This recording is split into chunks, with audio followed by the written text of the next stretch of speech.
What's up, peeps? Good to see you. Busy. Quit staring at yourself and give me a beat, bruh. Oh, I like that beat.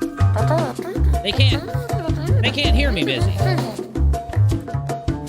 They can't hear me, Busy. Turn down the music, Busy. They can't hear me. It's not my mask. It's turn the third knob from the left, 0.2 degrees to the right. 0.2 degrees, Busy. 0.2. There it is. Thank you. I'm not going to get mad and yell at Busy right now for messing up the volume of my intro music because we haven't streamed on YouTube in a while. And do you like my gaiter? This is a neck gaiter. I used to wear one when I was deployed. I wore this thing all the time. These things double as a face eye mask for when you sleep, so that you don't have any light coming in to wake you up. They're very ingenious creations. On top of that, you can use them for other things, right? A bandana. They could be a bandana. They could even be a face mask or something. It's called a neck gaiter. Get your own Busy the Baker neck gaiter on I'm just playing. That would be awesome, though. Hey, guys, how are you?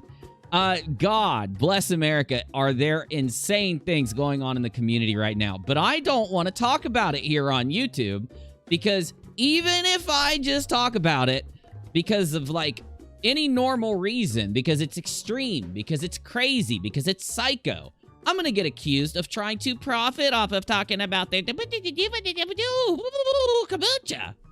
So, I do have other things I want to talk to you about, and I thought I might talk to the chat for a second, but we just going to chill. We're just going to chill for a little bit. I haven't streamed in a while. I miss streaming with you guys. Let me grab my live chat. Let me see what you guys are up to. Then we'll decide what we're doing, because I'm going to just have a no rules Saturday. Well, I know. I've never done it. I've never had a no rules Saturday, my dude. It's Sunday, yes.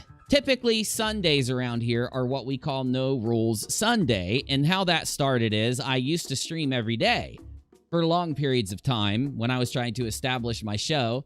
And when I did, I'd always have Sunday come around and I would want to relax. I'd want to chill. And eventually I was like, I don't care about the rules. I'm streaming what I want to stream. And I went and played a video game. And that day got forever labeled as No Rules Sunday, because I didn't follow my streamer rules. And because typically if I do a show, I do have several rules I follow. I try to outline or write the show beforehand, get a bunch of clips together, get a bunch of content for you, not just to go live and just sit there and bullshit the whole time. Actually have something planned so that when you give your time to watch my show, you're actually given something. You're not just getting some dude rambling at a computer, right? Unfortunately, no, I have a show, my dude. I got a lot of good stuff. Well, I'll tell you. If you stop running your mouth for a second, Biz, I'll tell you what we're doing, if you don't mind. So, I've got a lot of video of Karens, of public freakouts. I've got enough video, I could make a movie. I got so much video out there, I could make a freaking movie. And because I haven't been live streaming that much, because I've been working on my documentary, The Truth of NonSec finale, the documentary. I also had some ideas. Like, I thought it might behoove us. It might behoove us to watch one of my previous Truth of NonSec videos. Though, I don't know. They're kind of irrelevant now. It's not as relevant as it would be to do, anything do something new. Like, well, I'm glad you asked why it's irrelevant, because Busy, everybody knows about that stuff now. When I made those videos, the original Truth of Non Sequitur videos, nobody had known about those clips. So, if we watch them, everybody knows about the clips. It's not going to be exciting or anything. Well, after you smoke 4 of those things, you think anything's exciting. You would watch paint dry and you would say it's exciting. Well, okay, fine. You would eat paint chips and think, why do you eat paint chips? Must be a bread thing. Anyway, who we got here chilling with me? Joe, how are you? Daryl, how are you? MD, good to see ya. Bella, Uni Comedy, I try. my comedy is very stupid. Have you ever seen The Naked Gun? Like that kind of slapstick, silly comedy? Yep, that's what we do here. I just do my comedy with my assistant, if you'd call him that. So let me get my chat. Let me pull my chat over here, actually. Man, I'm loving this new... I am loving YouTube's new streaming setup. I didn't like it at first. I didn't like the new YouTube streaming setup at first because it didn't work. It wasn't set up properly. But now that they've got it kind of working and set up a little bit, I kind of like it. Yeah. Why don't you go check out Steve's Twitter? I guess if somebody wants to give me a link, I guess I'll pull it up. Typically I have a rule against looking at his Twitter while I'm live, but you know, I'll break the rules tonight for you, hi guy, I guess. Hello, hey, Dead GPK, good to see you. Hey, Navy. Hello, Jess, good to see you. Hi, Kitty. Oh, yeah, Kitty's dropping some of those bread signs. She's a fan of yours. You do have fans. They think that your entire presence is some type of comedic thing. Of course they miss you. Your life's not a joke. I don't know what to say to that. I don't know what to say to that, my dude. I feel like I'm losing my mind every time I talk to you. Wasted $300 from a Utah Supreme Court. Damn. Boots says, please do a story on the dolphin drives in Taoji, Japan. They're heartbreaking. A dolphin drive. I don't know what a dolphin drive is. I'll have to look it up.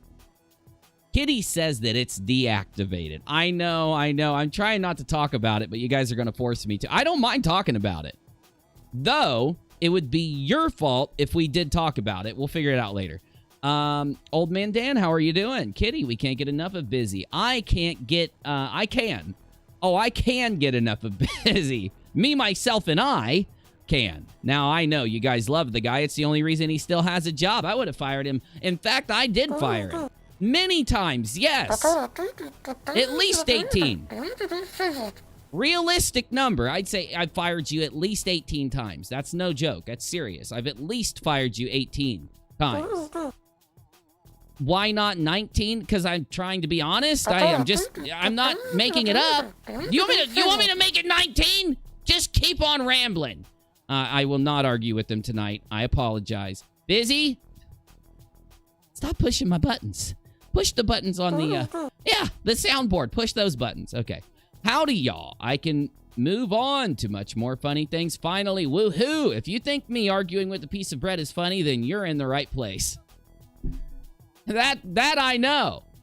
Blame it on me. I'm happy to take the blame, says Jess. Okay, it's your fault. We'll talk about it in a minute. I just want to say hi to you guys for a minute before we get going. So, how do I change my name, says Kathy. You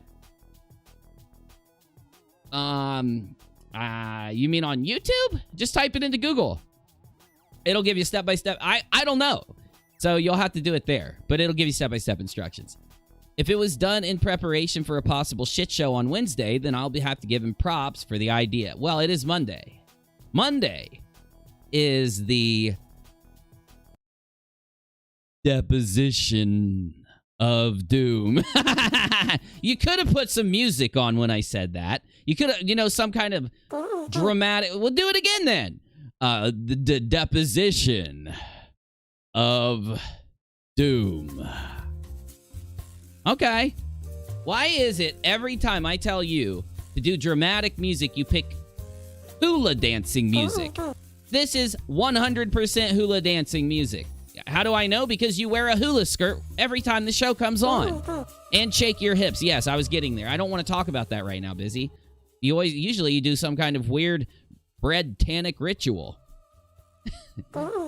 Bread tannic. It's what a Satanist would be if they were a piece of bread. Look, why are you asking me? I don't even know what I'm talking about half the time. Kathy, do your account, click on settings. Yeah. No. Just go to Google and type in, how do I change my name on YouTube? It'll tell you how to do it. Keeping crap locked up for a bit. Not naive, lol, says hi, guy. Yeah, Nadia tags everybody. Hello, Nadia, and everybody that got tagged. Yes. Steve said that he was pro-baiting his Twitter. Pro-baiting? Maybe it isn't deleted, or it's not deleted or suspended. Of course not. It would tell you. If you go to Cheshire's Twitter, you'll realize what a permanently suspended Twitter looks like. If you go to Stebs, you'll see what a fake suspended Twitter looks like. You get what I'm saying? You get me, you got me, you good me. Yeah. Man, I miss chilling with you guys. I miss streaming with you.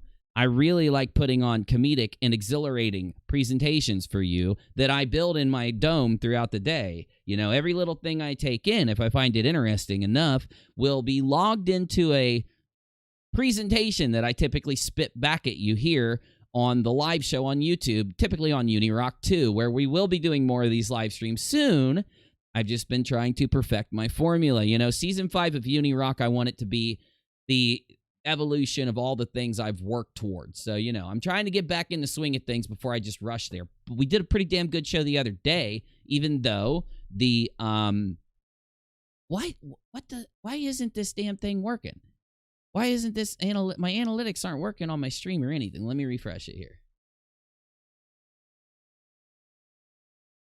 Make sure I'm actually talking. Oh, wow, we got 100 and some viewers. Okay, it told me I had 2. Well, it's good to know we have some. Oh, I need to get my Streamlabs working, guys. Streamlabs is a-okie dokie. No, give me something. Give me that one funky one. Yeah. That's it. All right, let's do this first. So first, we need to turn that on. And it works. Nice. All right, let me make sure I got everything else. rockAlot Stream Boss right there. Who is the Stream Boss? I want to see. And Valor is holding the spot as the Stream Boss tonight. Nice, bro. Nice.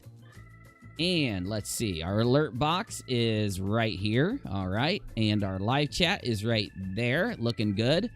And Busy's wanted poster is over there. Sure. The webcam. And what is this caller source? I don't know. Who conducts the deposition on Monday?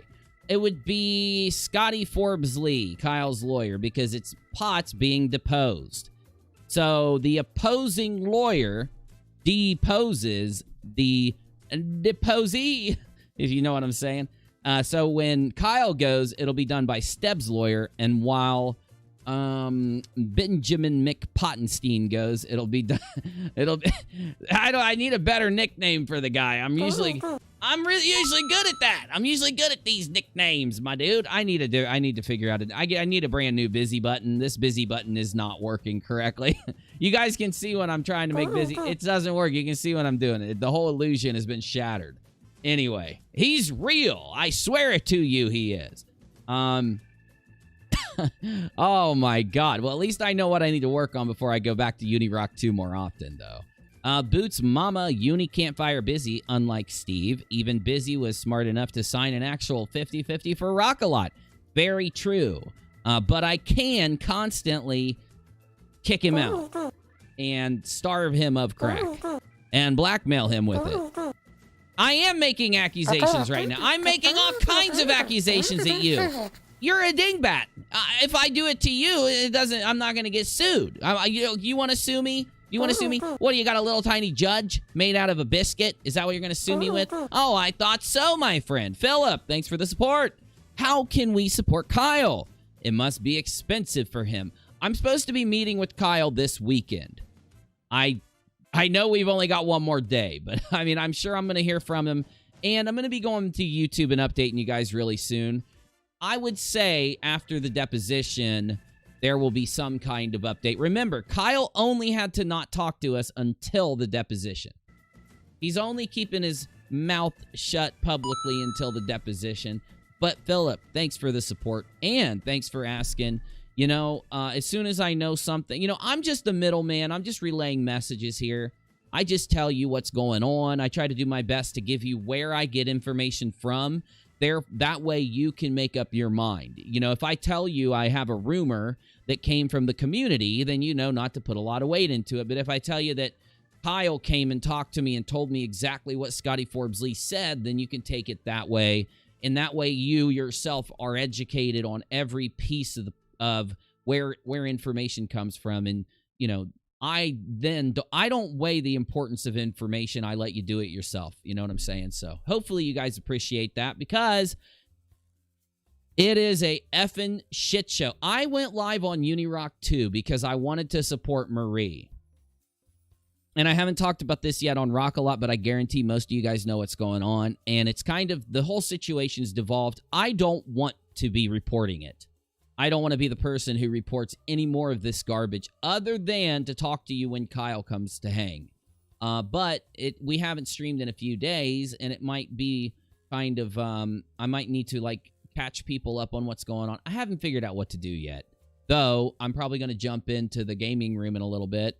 I don't know if BCP and Navy might be around, you know what I'm saying? They might come in and talk, and maybe we can do a little more of the updating then. But if you don't know, I can really sum up what's going on in the community pretty easily without getting in depth.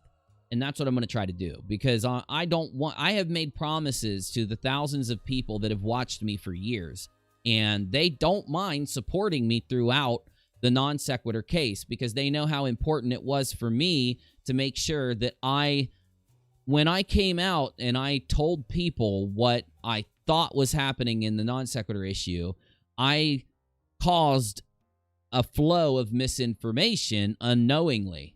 And I want to make sure that I've undone the damage that I did by correcting myself to a point that people aren't misinformed by me. Because if somebody like clicked into my show before December, they may have thought this and this and this about a contract and screenshots and emails. But after December, if you've watched me, then you know what actually happened and why that information was faked, lied about, and messed with, right? So all I cared to do throughout this whole thing is just to make sure that I have undone any damage I did. So I've done it 10 times over, and I should at least do it 3 times over. That way I can be safe to know that I fixed any misinformation that I may have put out. But one thing that happened was the endless uni needs to go away meme. And if you don't know what that is, I'll explain it in a minute. But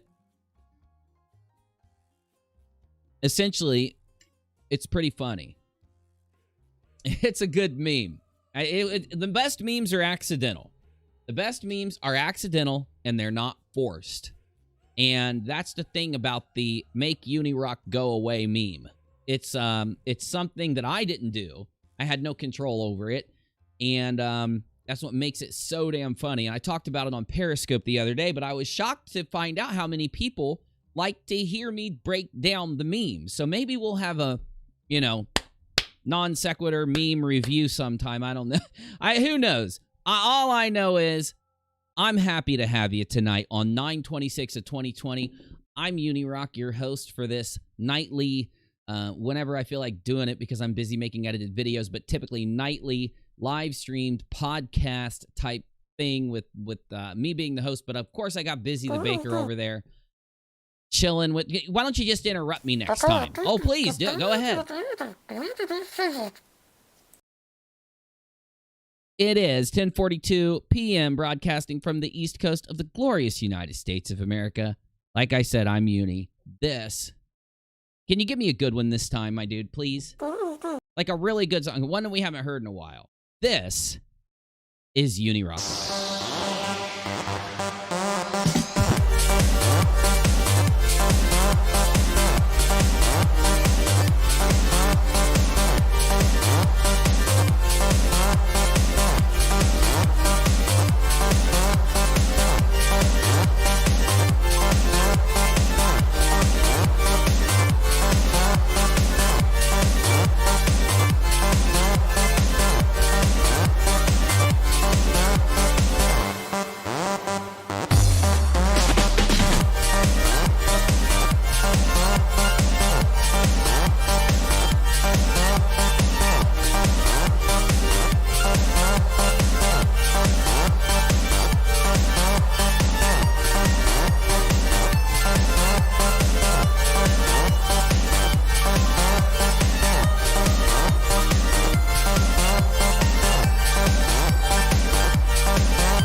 Okay, here we go. No, I don't want that song. I do enjoy. I thoroughly enjoy that. What's going on? I got a headband on now. I took my neck gaiter and put it on my head. I enjoy that song, but can I get my my upbeat kind of intro music? Thank you. Oh yeah, much better. Mimi! Thank you for the support. Thank you for the support. You want another UNIRock sign? You got it. All you had to do is ask. All you had to do is ask. Basically, look, there's a lot of stupid drama going on. Though, if I do talk about it with you tonight, I guess I could break the rules and actually do it since we haven't streamed in a while. Though, I owe you guys a show, and I don't want to give them... They want my attention. They need my attention. I don't want to give it to them. I know, there's so much craziness going on, it's almost like I have to talk about it. And if I do, it gives them the power. It's almost like my words are one of those Power Ranger rings, and the more I talk about it, the more that the rings come together and form... Captain Planet, then! You expert at 80s culture? Fine. It's like those Captain Planet rings, and if I say too much, they're going to form Mega Captain Planet and go on a boom fest. I don't want that. I like the chill nature of them deleting all of their accounts on Twitter, and, you know, due to them purposely deleting it, and then one of them getting their account deleted due to police investigation and some type... Let me just tell you what's going on, because they're, of course, claiming that this is all a big lie. It's not a lie. It's been confirmed to this point, and Cheshire should have made a statement by now, because it's almost impossible for her not to have received something to where now she does know that this isn't a game and it's not a trick. So, I guess, might as well hook you up. I know it's a bad idea, but I'm going to do it anyway. Let's go. Fine. Fine. Okay, so a couple days ago, whenever it was, I went to UNIRock 2. And I updated you guys on this kind of strange thing that was happening with the Shesh, where she was being accusing somebody of a felony, like a horrible felony that involved children. And because of that, she had a police report filed on her. And she's in a different country than I am. And the country she's in has a lot more strict laws around lobbing those kind of accusations at someone. It wasn't the accusation that really caused the police investigation. I'm told there is a police investigation. So what I'm telling you is that a claim exists where an individual filed a police report, and there actually is evidence to show that a police report was filed. Though, when it comes to a police investigation, of course, all we have is the claim that's there. I don't know what would be the tactic of just making this up, right? I don't know why that would matter. Though, they are very much trying to do damage control. Sunshine's Nana, hey, Google actually worked. Thanks. Hey, Sunshine's Nana. Yeah, awesome. You got your name changed? Sweet. I'm glad you figured it out. And it's good to have you. Thanks for the support. Though, essentially what it comes down to is there is an adult live streamer, actress, model in the community who had watched my show and a bunch of other people's shows for a long time, and I'm sure she existed in the community well before she started watching me about a year and a half ago or so, a year ago, and a viewer was accused of this horrible crime. Now, their defense, of course, is that Chesh was being sarcastic. Now, I don't know how you read her tweet and understand that she's being sarcastic or not. Why is it that I say that when you know that I'm sarcastic almost in every one of my Twitter posts, and I rarely take things seriously on Twitter, if at all? Because of the content, because of the context of what she was talking about. The point isn't of whether she was sarcastic or not. The point was, the people that reacted to the tweet, did they have enough information when Chesh could have taken a second and done an additional tweet to be able to make that determination?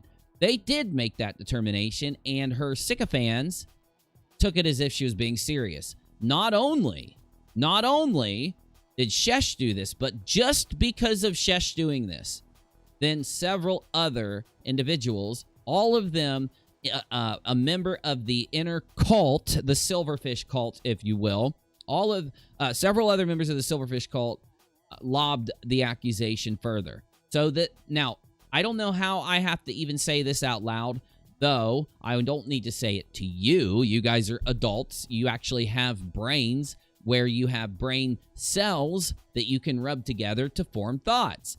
Though some of the people that follow the Silverfish, of course, are going to watch this because some of them are my biggest viewers, my biggest fans, and they're going to act like what I'm saying is wrong. So let me break this down a little bit. When they in a coordinated fashion, Steb, one of his friends who I won't name because she doesn't deserve the respect of me naming her, and Shesh, and those two don't either, but still.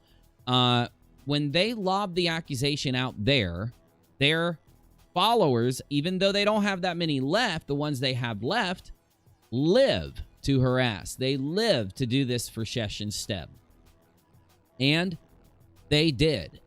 Within just an hour and 20 minutes, there were 53 reports. Ever since this person started in the industry, they only had one report ever go in on the website that they worked for. One in all the years that they'd been there, until directly after Shesh and some of the Shesh's fellow simp generals and sycophants decided to spread this rumor about Marie around. And now, right after that gets spread, 53 reports go in from 3 different IP addresses. The good news, they have IP addresses. The good news, the police are investigating this. And I've been told that, wait, am I supposed to say that? I don't think, it's not bad for me to say who, right? The Department of Homeland Security. It's as far as I'm going to go with details. So just for you to get updated, there is an investigation going on.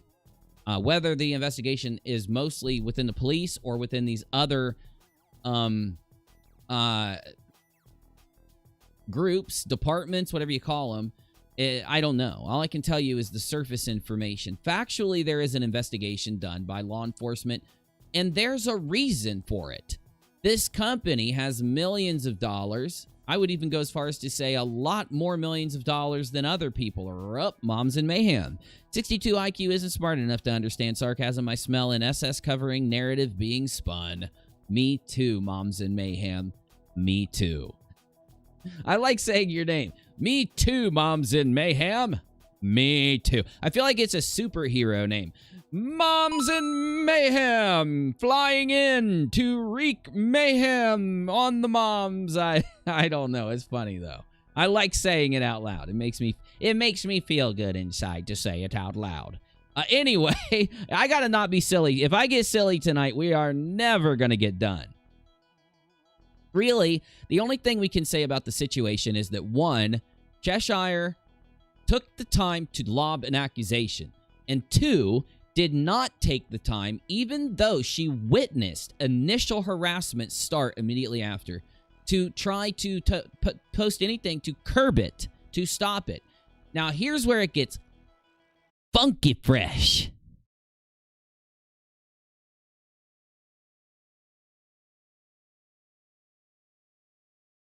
Here's where it gets funky fresh.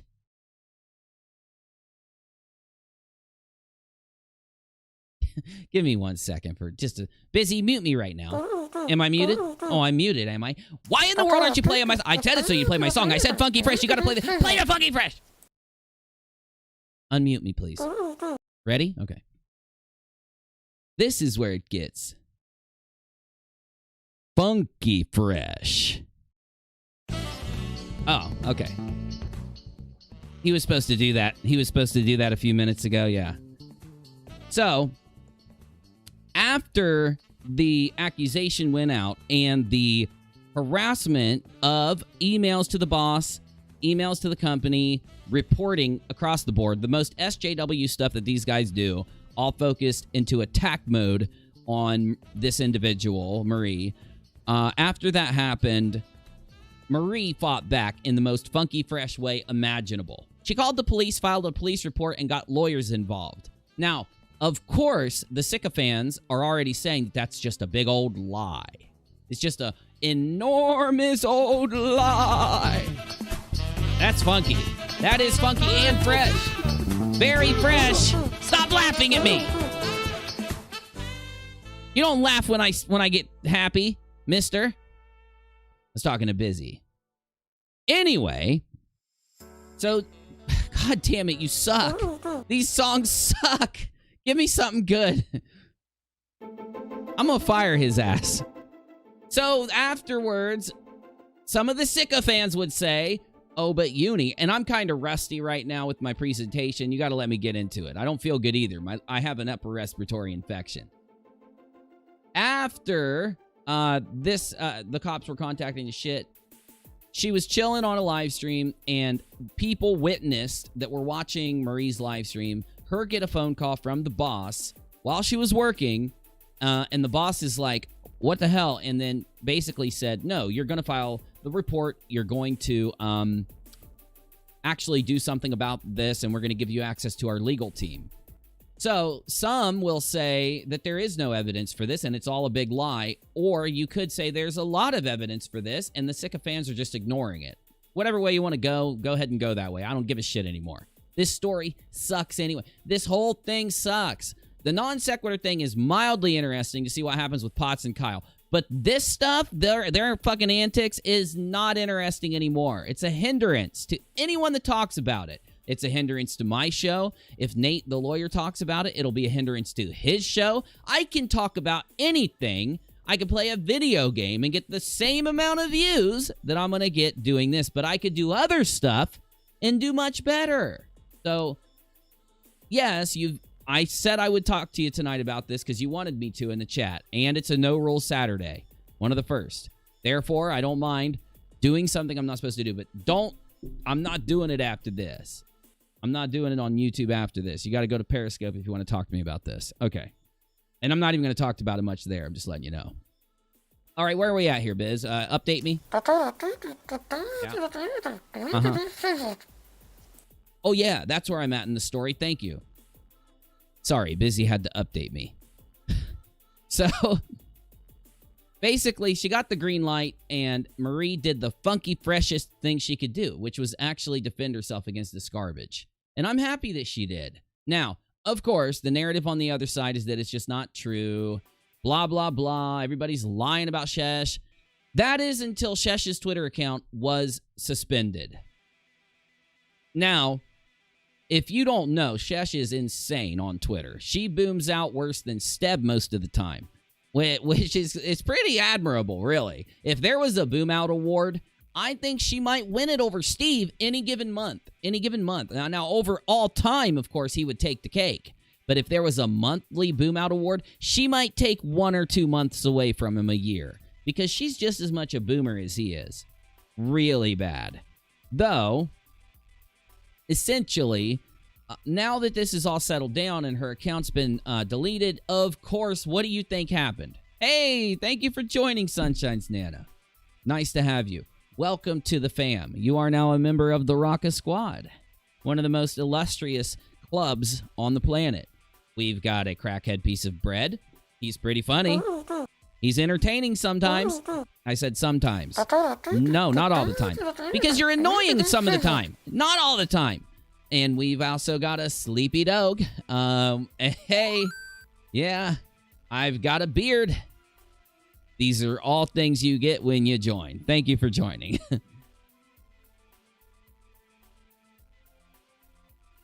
All right. Now,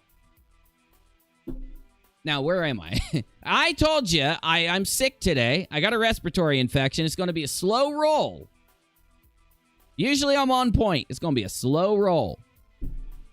Okay, so she gets suspended on Twitter, and as you can expect, the Boomer Squad, the Silverfish cult, because yes, and can somebody do me a solid? Will somebody drop in the general room the links to the research on cults that I wanted to look at, please? Because we're going to go into that in a minute. Because I'm setting up, basically, to look like I'm not doing a presentation, and then out of nowhere, I'm going to smack you with the presentation, and you're going to love it, because it's good shit. So if you will, please hook me up with the cult research documents into the general room, please, if you don't mind. Thank you. Thank you, mods. Our mods are very good at what they do. I have to say, I have the best damn mods on the planet.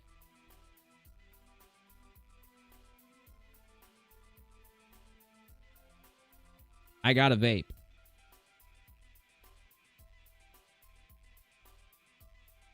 Oh, man, that nicotine. I swear that dog is stuffed. It hasn't moved in a month.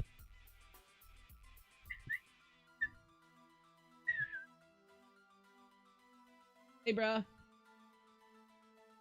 What's up, dude? What's up, bro?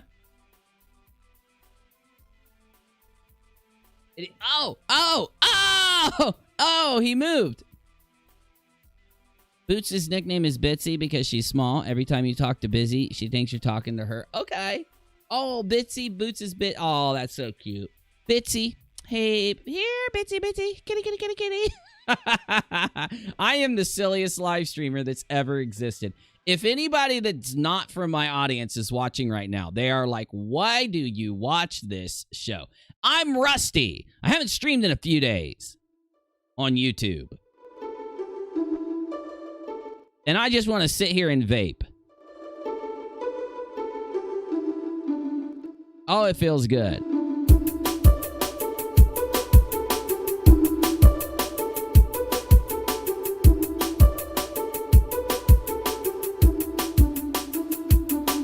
Good music, though. Good music, DJ. Very good. I like it.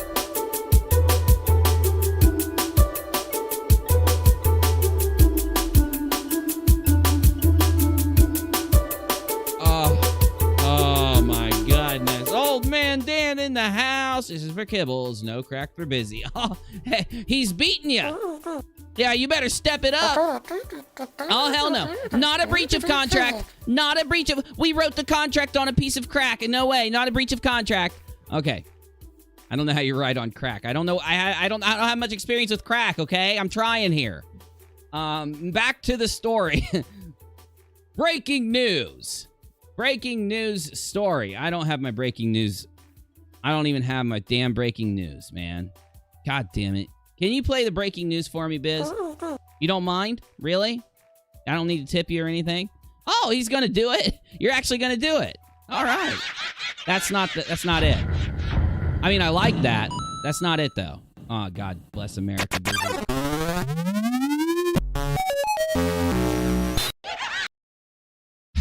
You are ruining my show. Yeah. It's not cute. It's not funny. Okay, it's kind of funny. Where were we? Oh, yeah. So the Sycophant Squad, the cult, ooh, here we go. Oh, baby, that's some good stuff. That is some good stuff. Oh, I think we're going to have some fun. I think we're going to have some fun with this. Ooh, what do cult leaders have in common? Personality traits. Oh, I can't wait to read that to you. Look at the picture.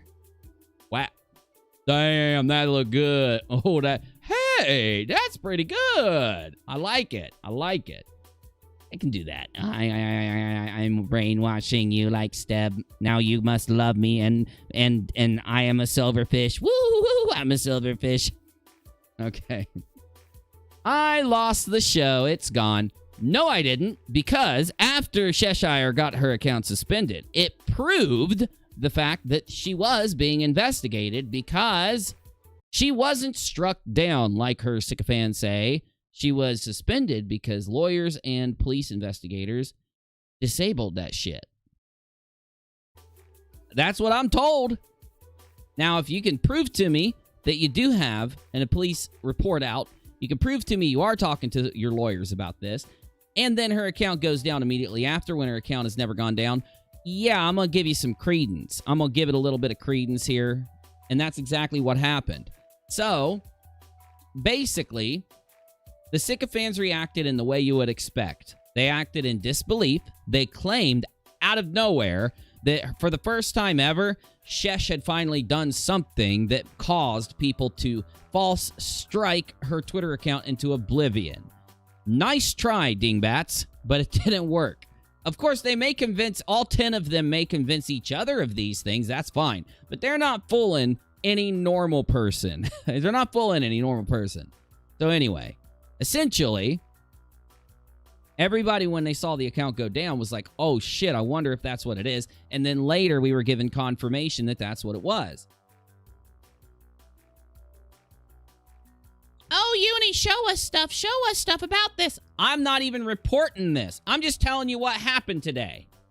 This is not a video. This is not a report. It's not on UNIRock 2. I'm not getting in depth with this. I'm not even going to cover this as it goes. I don't even care. I'm just telling you the initial thing that happened because it led to Steb using it as an excuse. An excuse to private and take down his Twitter. Now, I'm not dumb. They want to act like I'm dumb, but I'm not dumb. If I was dumb, they would still be doing as good as they were doing in December, but they're not. So I'm not dumb. And I know that he didn't private his Twitter to stand in solidarity with the Shesh.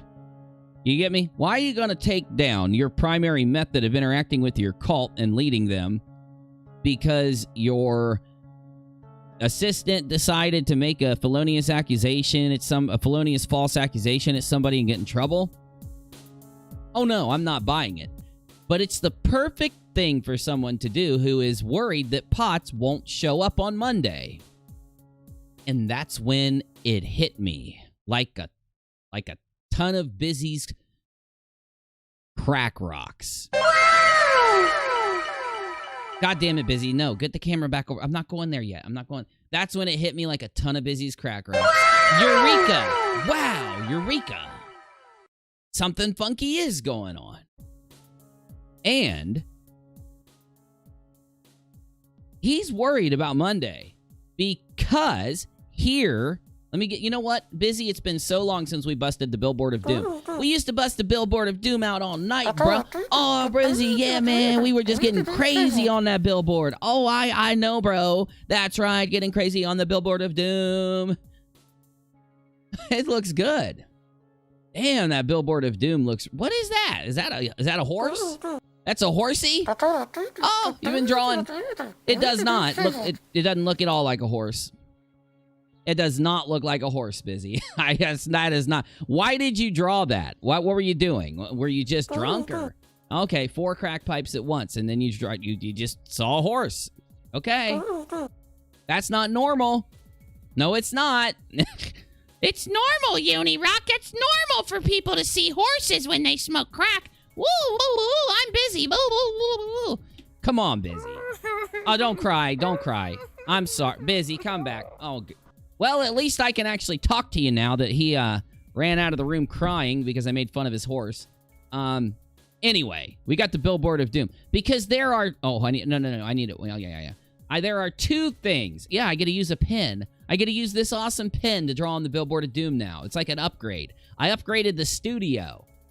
I honestly get... When I draw with this thing, it puts it on the billboard now. That is an upgrade. You see what you get here at UNIRock? I'm constantly upgrading my studio for you so I can get better. I could literally teach a math course. If I wanted my YouTube channel to nosedive into oblivion, I could teach a math course right now. That is, unless I'm actually a university math teacher. Then I could do, then I'd be able to get views doing it. Like some people I know. But when you're not a university math teacher, you don't want to teach a math course. There is 2 trains of thought when it comes around pots. Let me draw a pot. There are 2 trains of thought around pots. Hey! Yeah! Oh, now you're back. You're back because I draw a pot leaf. That's what brings you back when you have a crying fit. Did you snap your finger while you were walking away? I'm sure you did. Yep, just like Shesh. I knew it. 2 trains of thought when it comes to pots. Thought number 1 is Potts is gonna testify. Train of thought number 2, though, is something completely different. I am good at making this dramatic. I will admit it. I will admit that. I'm good at making this shit dramatic. Something completely different. Blah, blah, blah, blah, blah.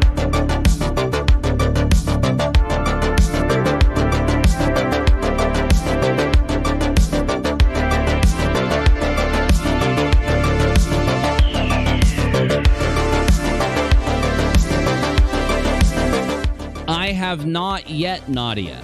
I have not, but I will tell you that story. Remind me to tell you that story when I get done with this. Yeah, because that's creepy shit. Very creepy.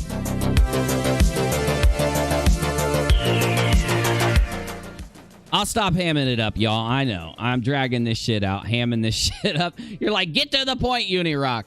Okay, so there is 2 things going on when it comes to Mr. Potts for Monday. So why don't we just build a little suspense? And I'll tell you both claims. We got a claim from Stebbs, and we got a claim from me. I am putting out a claim. Finally, I put out a claim to you. I don't know. Is it a claim, though? You're going to have to let me know if it's a claim. It might not even be a claim. He says that Potts is cooperating with them. He will be there Monday, and that he's going to testify against Kyle. Now, I've got some new information about that, though I'm not going to talk about it here until after Monday. I'll just let you know, everything that Kyle promised you that he would have ready for Monday, he has it and a bag of chips ready. He's got everything he told you and a bag of chips ready for you, if you get my drift. So Casey and BP both scheduled for tomorrow. Kyle Curtis. No, oh, you mean Monday? Are you guys in Australia? Is it Sunday in Australia or something? Because everybody says tomorrow. I thought it was Sunday too. Yeah, it's Monday. Deposition's Monday. Right now it's Saturday. It better be Saturday because I'm going to lose my freaking mind. It is. Okay. Yeah, we got to wait. We got to get through Sunday, then the deposition. Anyway, we got 2 sides. We got 2 claims. Steb says Potts is showing up, and he's going to testify. Potts is going to testify. Okay, Busy, stop writing dance performances into the teleprompter. This is not the show for a dance I can't dance. I'm not good at it. That's their side. That he's going to testify. I'm not doing it again. That he's going to testify. Now, I, on the other hand, have had a couple people that I've talked to ever since Potts showed his face. Busy is loving this. Anytime you say the word pot, he's like the road runner. And he just shows up like, pot? Want to smoke some pot? You're addicted to it, Busy. It's not good for you. Because you're little. You smoke more than somebody 92 times your size. Though, the people that I've talked to ever since Potts, I don't know how you guys are tracking this. Because I'm barely tracking this, and I'm the one talking. I don't know how the hell you're tracking it. The people that I talk to have been telling me that they've been getting promised by Potts that he's not showing up on Monday. And in order to give me a little bit of evidence to it, they gave me the reasons that Potts is not going to show up on Monday. So I actually have reasons to compare against the claim from the other side. And honestly, I don't know what to believe. I don't know. So you've got to break it down in your head. Is Potts doing one of 2 things? Is he lying to the people whom he's talking to, or are they lying? But I don't think they are. Is he lying to them? In fact, I know he's not, that they're not lying, but still. Anyway, is he lying to them, telling them that he's not going to show up? Or is he lying to the Steb? That's the question. Busy knows better to smoke crack instead. That's true, Gabriel. That's what he said, Busy. He agrees with you. Man, I've been having some funky dreams. You guys ever have an adventure when you dream? Like a straight out adventure, and then when you wake up, you're like, hot damn, that was an adventure. Because that's what's been happening to me. Oh, man, I'm just losing this show tonight. I don't know. Maybe I'll watch the replay and think it's my best show ever. Maybe that'll happen. I doubt it, but... So what do you think? Do you think Potts is going to show up, or do you think Potts is telling people that he's not going to show up? Is he lying to Steb, or is he lying to the friends that he talks to? Now, here's my thoughts. When asking them what the reasons are that Potts has said he won't show up Monday, they say, as you probably know if you watch my Periscopes, they say because he doesn't want to lose his job. He doesn't want to, even if he goes up there and tells the absolute truth, he's worried that he could still lose his job in case something ends up happening, or, you know, that just... He was basically saying, I'm not going to lie, but even if I don't lie, I might be fucked if I go do it. You know, he said the same thing when he did an interview on a certain Soy Boys channel who drinks constant soy milkshakes. When he was on that channel, he said, He was asked the question, now, is there anything out there that could debunk you? Something to that effect was asked of Potts, and Potts said, probably. Yeah, maybe. It's kind of what you don't want to hear when you're talking to the guy like they were, right? That's the thing. You take those little statements like that compared with some of the other things that have happened, it's highly possible that he's being pressured by Steb to testify, but he doesn't want to. So that he's just saying, okay, I will, even though he doesn't plan on it. Though, on the other side of the fence, it's possible that he's just telling his friends that he's not going to go because he doesn't want to let them down. And he could be thinking like, you know, if I tell them I'm going, they're going to lecture me or they're going to give me some shit and I don't want to deal with it. That is a high possibility. Okay. Now, the whole reason I went into that whole damn thing is because I don't think that Steb privated his Twitter for a whole week and asked his sycophantic audience not to talk on the internet for a week. I don't think he did that because of the shesh getting into a mess, but yeah, that kind of worked. The Shess getting into a mess. Shess? Mess. I like that. The Shess getting into a mess. I don't think that's why he privated his Twitter. I think he privated his Twitter because he's worried about the depot on the Mundo. You get my drift, bro? Oh, yeah, yo. Hey, yo. Secret evidence? Secret database? Hey, yo.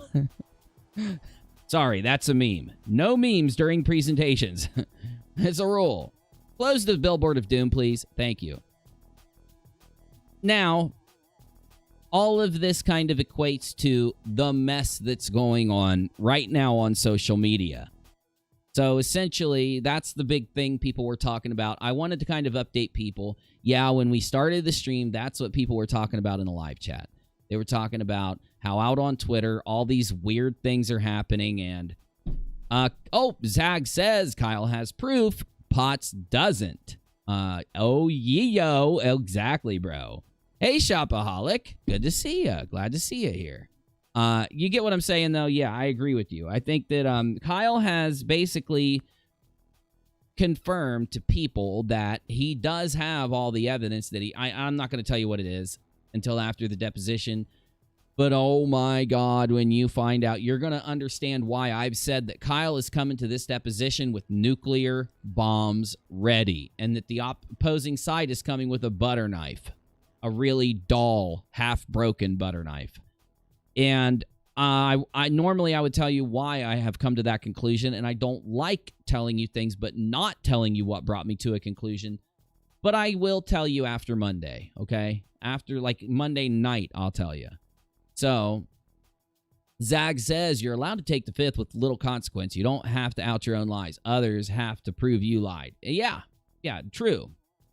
And though he did sign that affidavit, and that might be his only thing that instigates him to want to not plead the fifth, because that affidavit goes bye-bye if he pleads the fifth. He has to be able to attest to it verbally in court, physically, to be able to back up the thing on the affidavit. So that's where everything rests with it. And then, of course, all the shenanigans on social media, there's a couple different factors happening on social media. And I'll hook you up with them so that you don't have to venture into the cesspool known as Twitter, because you shouldn't have to. It's a fucking cesspool. You're going to ruin your shoes. I don't want you to ruin your shoes. So there are a few factors, contributing factors to the cesspool of Twitter's extreme acidicity tonight. So I'm going to hook you up right now. I'll give you a little bit of that as we get going here.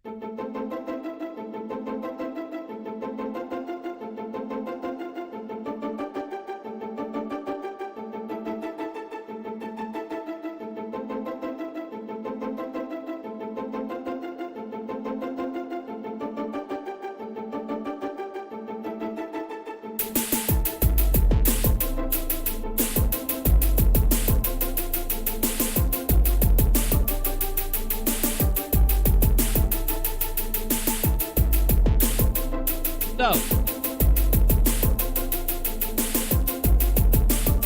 really, I'm going to bore the living hell out of you, because as much as I know there's a lot of you guys that want to hear me kind of break things down, I'm not going to keep doing it. I don't mind giving you a little bit of here and there and giving you an opinion here and there, but the point is, the contributing factors on social media are all centered around the lies that are catching up to the certain people involved and the consequences that they're going to face.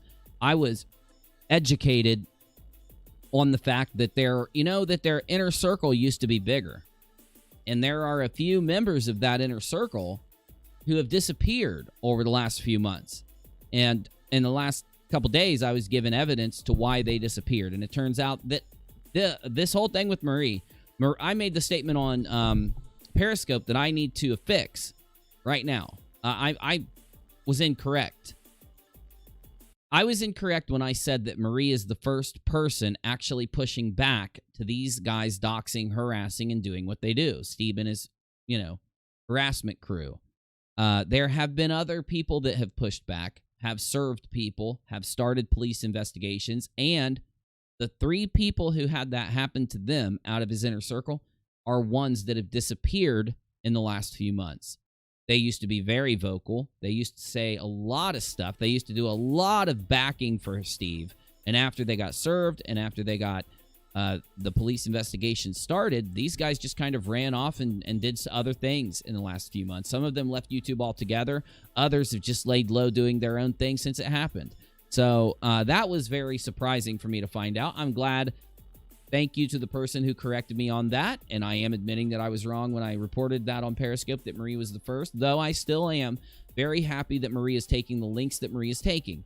This is the culmination of the last, since December of last year, where so many people have made this statement that I'm about to make. They said these guys are eventually going to dox, harass, threaten, and do what they do to somebody who's going to have the ability to push back, to fight back, to defend themselves.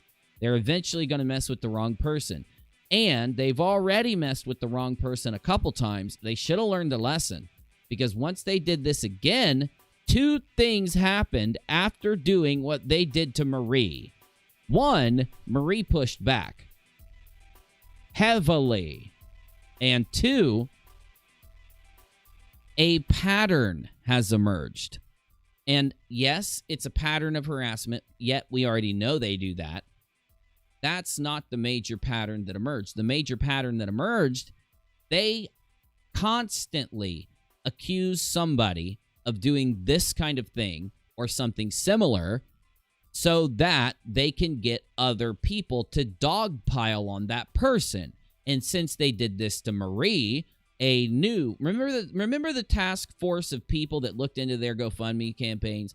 A similar task force of people have started to look into the amount of times that either her, Dick in Space, or several other friends and sycophants cult members of the Silverfish cult from Steve McRae, they're looking into how many times they have lobbed some kind of false allegation at somebody that was followed by a rush of harassment from the cult itself.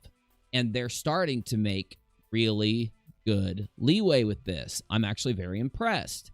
I'm liking what I'm seeing. I'm liking what I'm hearing. And the pattern has emerged.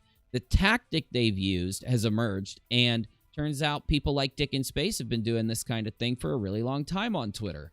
They even said that they are patrolling around trying to report all of the people doing these things across Twitter and stuff like that. And there was this crazy dumb thing that somebody told me that happened. Though I'm not bringing that up for that reason. I'm bringing that up to say it caused people. These are the little things that kind of caused these certain people to say, look, we need to look into this and see if a pattern exists where they take that allegation and then move it forward to kind of insinuate that it's kind of the... Remember when I talked about how McRae gives a green light? When McRae, if you didn't know, I don't know if I haven't said this on YouTube yet, have I? So not only did Cheshire accuse Marie of things that resulted in a police report and the lawyers and police investigating, because it is happening. It's happening now.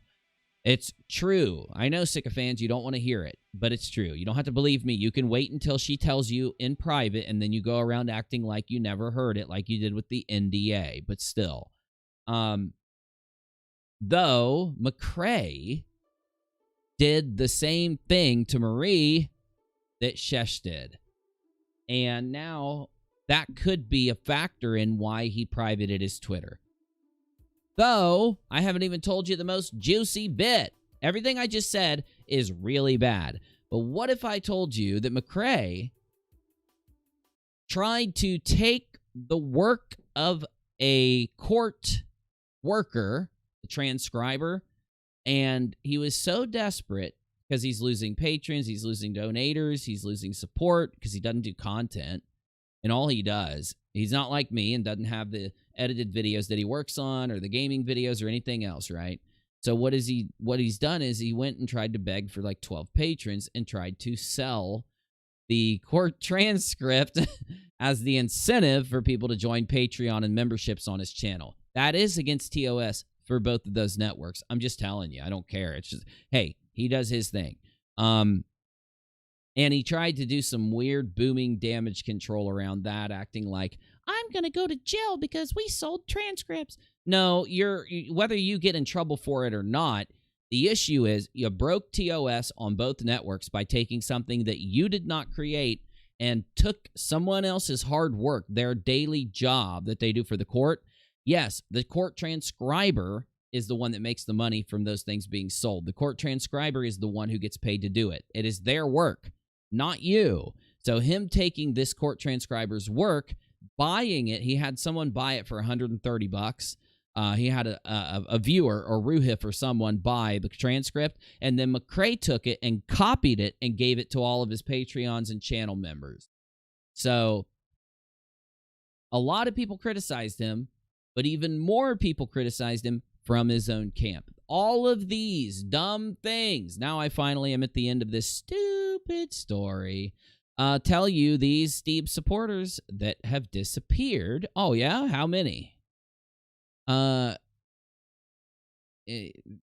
posted on his Facebook as well about a Patreon and the transcript. Okay, yeah. I mean, I'm barely reporting this anymore, guys. I know that it's just gotten so crazy and so stupid and so bad.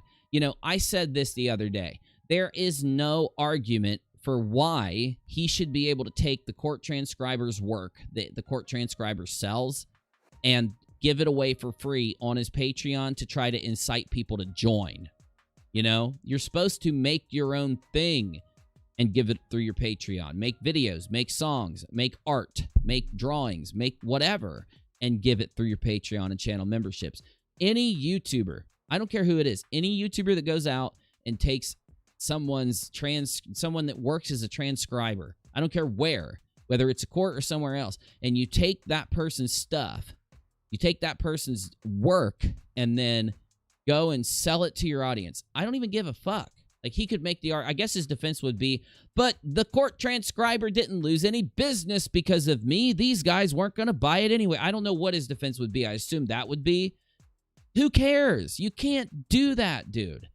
Though, I do appreciate him doing that because on Periscope, I made a great criticism off of him doing that. I talked about how that's what he did to steal the GDC. This is what he does. When he goes anywhere, whether it's in YouTube, Twitter, in a digital space, or in a physical space, he will bump into people that have a talent, that have a job, that make money somehow doing something. He will try to take what they do, the fruit of their work, the thing that they create, their creativity. He will try to act like somehow he has a right to sell it, to have it, to keep it, to do it, and then he'll try to mimic it and undercut people and take their hard work, and he won't do the hard work of actually listening to the court and transcribing it himself. He just tries to sell somebody else's hard work. Just like he did with the GDC, just like he tried to do by taking non sequitur, just like he tried to do when he was trying to sap off of my fans and sap off of other YouTubers he bumped into. So I'm actually very happy that he did the transcription scumbaggery because it does back up the criticisms that I've made over the last while. Why do these fools think they're the core of the debunking skeptic community? I found so many YouTubers actually doing science since I left them behind. I get you. I get you, Gabriel. Steve is a textbook grifter, rockAlot. He really is. He really is. Because even the way he worded his post, it was a little weird. I don't have an issue with somebody saying, hey, I make videos for you every day.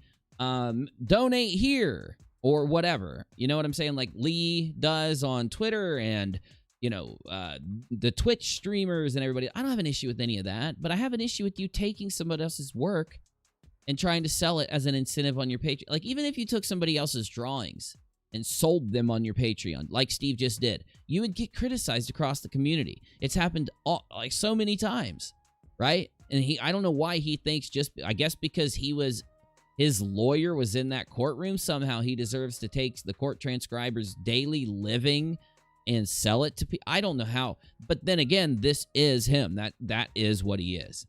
He has no defense. He didn't even try to defend himself. He got criticized, like I said, by me, yes. He doesn't care, though. He got criticized by his own audience. And his response to his audience doing that was to go, he went to Twitter before he disabled it and talked about selling his toenails on Patreon. Swear to God. UNIRock,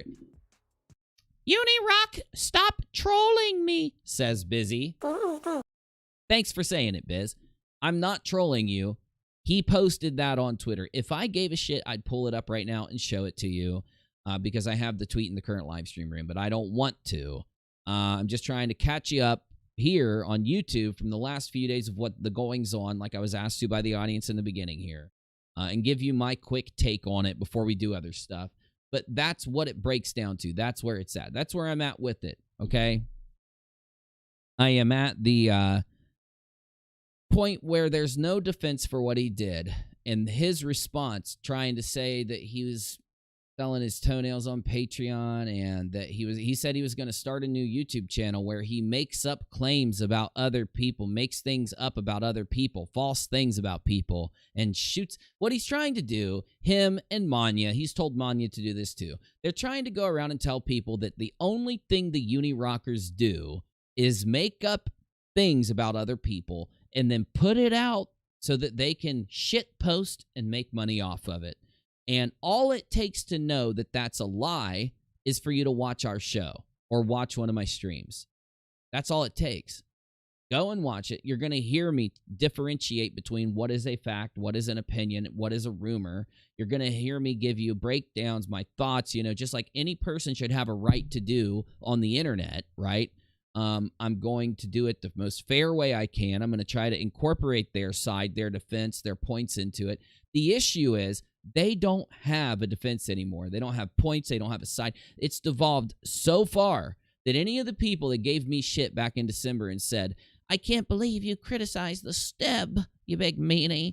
Any of the people that said that back in December now, you hear him talking? You hear him talking now? I don't think so. No, I'm not talking about soy rhetoric.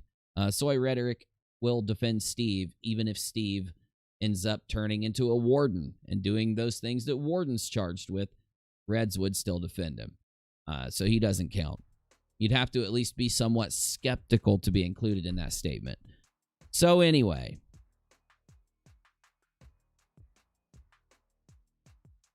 what is this entire thing that I just broke down for you? What is the thing at the core of this that I just broke down? We'll take a listen. I'll tell you.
this thing that I've just broke down for you is the bottom of the downward spiral that initiated when the non sequitur show split up. Not immediately, but when things flipped and people started to realize that they were being lied to about contracts, and they were being lied to about who was stealing money and who was trying to steal the show and who owned the show. A downward spiral started where the spiral was giant at the top, and it rolled inward and inward and inward ever so slightly as time drifted on, until for the last few months it's been nothing but a downward line screaming forward into infinity, not stopping. No gradual slope, just a straight downward drop into nothingness. This is the ultimate fall. It is the ultimate tragic opposite scenario from what people once thought the non sequitur breakup was. And what's happening on Twitter and YouTube right now by them is this thing.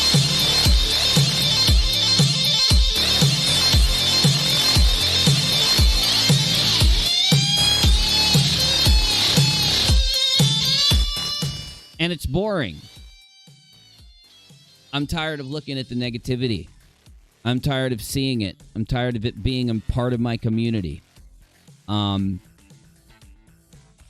yeah, the part of this thing that is the milking of the lulz is slightly worth it still to the smallest degree. But we're getting so close to it zeroing out. We are. It is becoming a thing that holds back YouTubers and presenters that keep talking about it. And yeah, people like Nate the lawyer, me, and Kyle are a little different because we had to live it. We were actually involved in it because of circumstances of the past up to now, leading in. But we aren't integral parts of the story. Even Kyle Curtis is not an integral part of this story.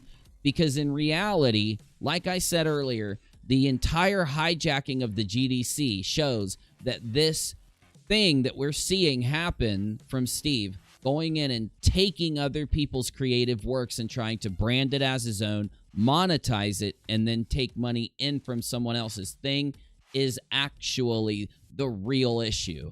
It's the backbone of the issue. The thing that really kind of, represents the major problem of what's going on. Taking other people's shit. Everybody's going to get inspiration from others. Everybody's always going to have, a little bit of inspiration or creative transfer when you bump into other people, interact with them, like certain things they do, and think other things don't fit your style. And there's always going to be a little bit of that thing that goes on. But at the bottom line, I've never witnessed anything like this. It's why the story has been so interesting. The more you dig, for any person that wanders into this thing, the more they dig down, the more they find, and it never stops. You could dig for a month, and maybe you've gotten through the entire non-sec narrative, but then all of a sudden you find out about the GoFundMe campaigns, and there's another month worth of digging where you can find clips, you can find these guys lying, you can find them taking huge sums of money off of the lies they tell, you can find them working together to funnel the money into one person's account so that they can split it and share it afterwards, and creating an incentive between people to keep these behaviors going. And when you think you're down at the bottom of that rabbit hole, you discover the GDC, a community that existed with thousands of people getting together to talk, make content, and be a group community, just to have a single individual walk in and take that from them, kick out the people who stood up to criticize them and say, you can't monetize our community. It's not yours. We were here longer than you. If anybody monetizes the community, it should be the first 50 people that were in the community, the leaders of it, not you, the new guy. You can't just monetize it. Ban those people, steal that community. When it doesn't make enough money, you find another thing to take. And I do think that's why that concept, which is a long con, a long kind of taking, a long, theft Instead of the long theft, what they've realized since he's incorporated younger, more depraved, more, let's say, minds that are better at doing what he did, they have given him tactics and methods that allow him to be able to do what he does in short bursts so that it's not as obvious as what he's done and it's not as crazy, so he can go and attack RN Raw and siphon off 5 or 10 or 15 subscribers of RN Raw by doing this. Then he can hit Dillahunny, siphon 3 people there. He hit Creepshow Art, hit somebody else, hit this person, hit that person, get this community, get that community. Never come in with a good, really well-researched, good take, awesome criticism, but just to come in and make claims, promise secret evidence, call a bunch of names, throw a bunch of ad homs, and bail out after saying that you're the most intelligent, educated person in the room, and just repeat that so that little bits can be siphoned instead of the big obvious chunk. And that's what we see now. It's an evolution of creative theft. And this thing now at the end of it is the perfect example. They've gotten to a point now where they've honed the creative theft down to things like, hey, that guy makes money by selling the transcript. What would stop me, the Steb, and the Shesh? What would stop us from buying the transcript? Or hell, we don't want to buy it. We need our money. We'll get a viewer to buy it. But once the viewer buys it, why are we just going to sit here and read it? Let's sell it to our audience on Patreon, memberships, and other places. And that's exactly what they did. This is the evolution of what originally was the theft of the GDC. It's just a thing that's quicker, a thing that brings in more cash and lets them kind of exist in other places and do faster, more like run and gun kind of creative theft. That's what we're seeing now. So I think now that this entire thing has been figured out, people know what they're dealing with from this small pocket, this breakaway pocket of a skeptic community. If you ever bump into a skeptic community, make sure you understand that for the most part, you're going to meet a lot of people that aren't skeptical at all. There's a lot of YouTube skeptics out there that have their mind more made up than even people who aren't skeptical in any way. He had good kindergarten math shows, though. He did, and I'll give him that. So, you know, my point is, what is my point? My point is that thing I just described is not fun. It's not fun. It's boring. To be able to do that, you must harass anybody who will step up to you and say, bro, you're creatively, you're stealing creativity from others in the most uncreative way. You know, you are taking another person's thing and you're trying to profit off of it right in front of everybody. The big difference, yeah, those old cons were long, they were hidden, and they were nuanced. The new ones are right in your face. But he did try to private his Twitter before posting all that stuff, so it was still right in your face. Everybody still saw it. Everybody knew what he was doing. At least there was this tiny glimmer of hope embedded in the transcript debacle, selling the court transcript debacle. Hopefully the judge doesn't like it. I've already heard the judge doesn't like it. But hopefully the judge doesn't like it. And hopefully his own audience criticized him heavily. A lot of them were like, dude, that's fucked up even for you, my dude. So that's a glimmer of hope. It's a glimmer of hope that, you know, as much as you want to look at the members of his audience that are left and say, wake up, sheep. Actually look at what's out there, because if you do look at both sides, you're not going to feel the same way you do now after it's done. It's still a little glimmer of hope to know that they will open their mouth when they see something that scummy going on. You know, it is, in my opinion. It's a good sign. It's still just as boring, though, as it was before. It's still going to hold back any YouTuber that keeps focusing on it. So I hope you understand. Yeah, we're on the RockAlot, and I haven't streamed in a while. And yeah, I don't mind updating people that don't watch my Periscopes to what's been going on over the last few days. And the fireworks, the boomy fireworks, they're just beginning with this weekend. Though there's a running pool, and I want you guys to tell me in my chat right now what you think. I want you to use numbers and vote for how many days he's going to make it before he re-enables his Twitter account. He says he's going to make it 7 days, a full week. He's going to have no Twitter for a week to stand in solidarity with the shestitude, with her getting a perma-ban due to her illegal happenings. Do you think he'll make it 1 day? Do you think he'll make it 2 days? Do you think he'll make it 3.5 days? That would be a 3.5. Type it into the chat and let me know what you think. Vote for how long will he make it off of Twitter now.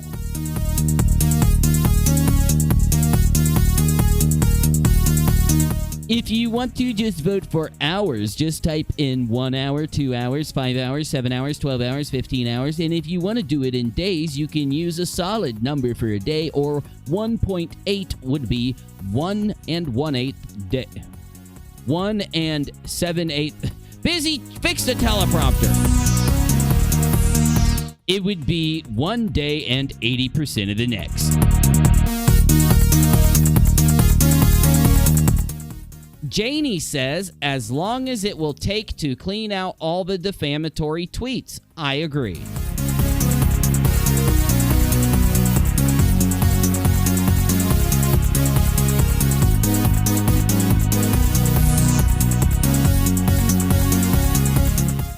Oh, Dead GPK just made a really good point. He will probably make a blog post so that he can post something somewhere, or maybe he'll go to Facebook. Who knows?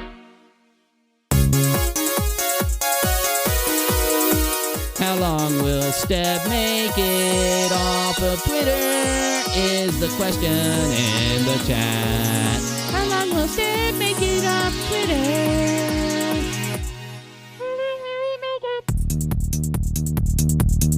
Busy, that was cute. I like that. I like that. I like your singing. All right, let's see the results of our latest poll. A lot of ones. We got a 3 from Han, a 3 from Trio, a lot more ones, a 3 from Sunshine Nana, 3.69 says Noli, 2.5 says Elizabeth, 4 times 2 says Daryl. Oh, he's going to make it the entire week and then keep it shut down for an additional day. I like that. Hats off to all the communities who have combined to do the right thing in this situation. It is what got me addicted. I'm trying to figure out how to get you all in the White House for a better world. Now, I would never run for president. I hate politics, but Busy is running for president in a month.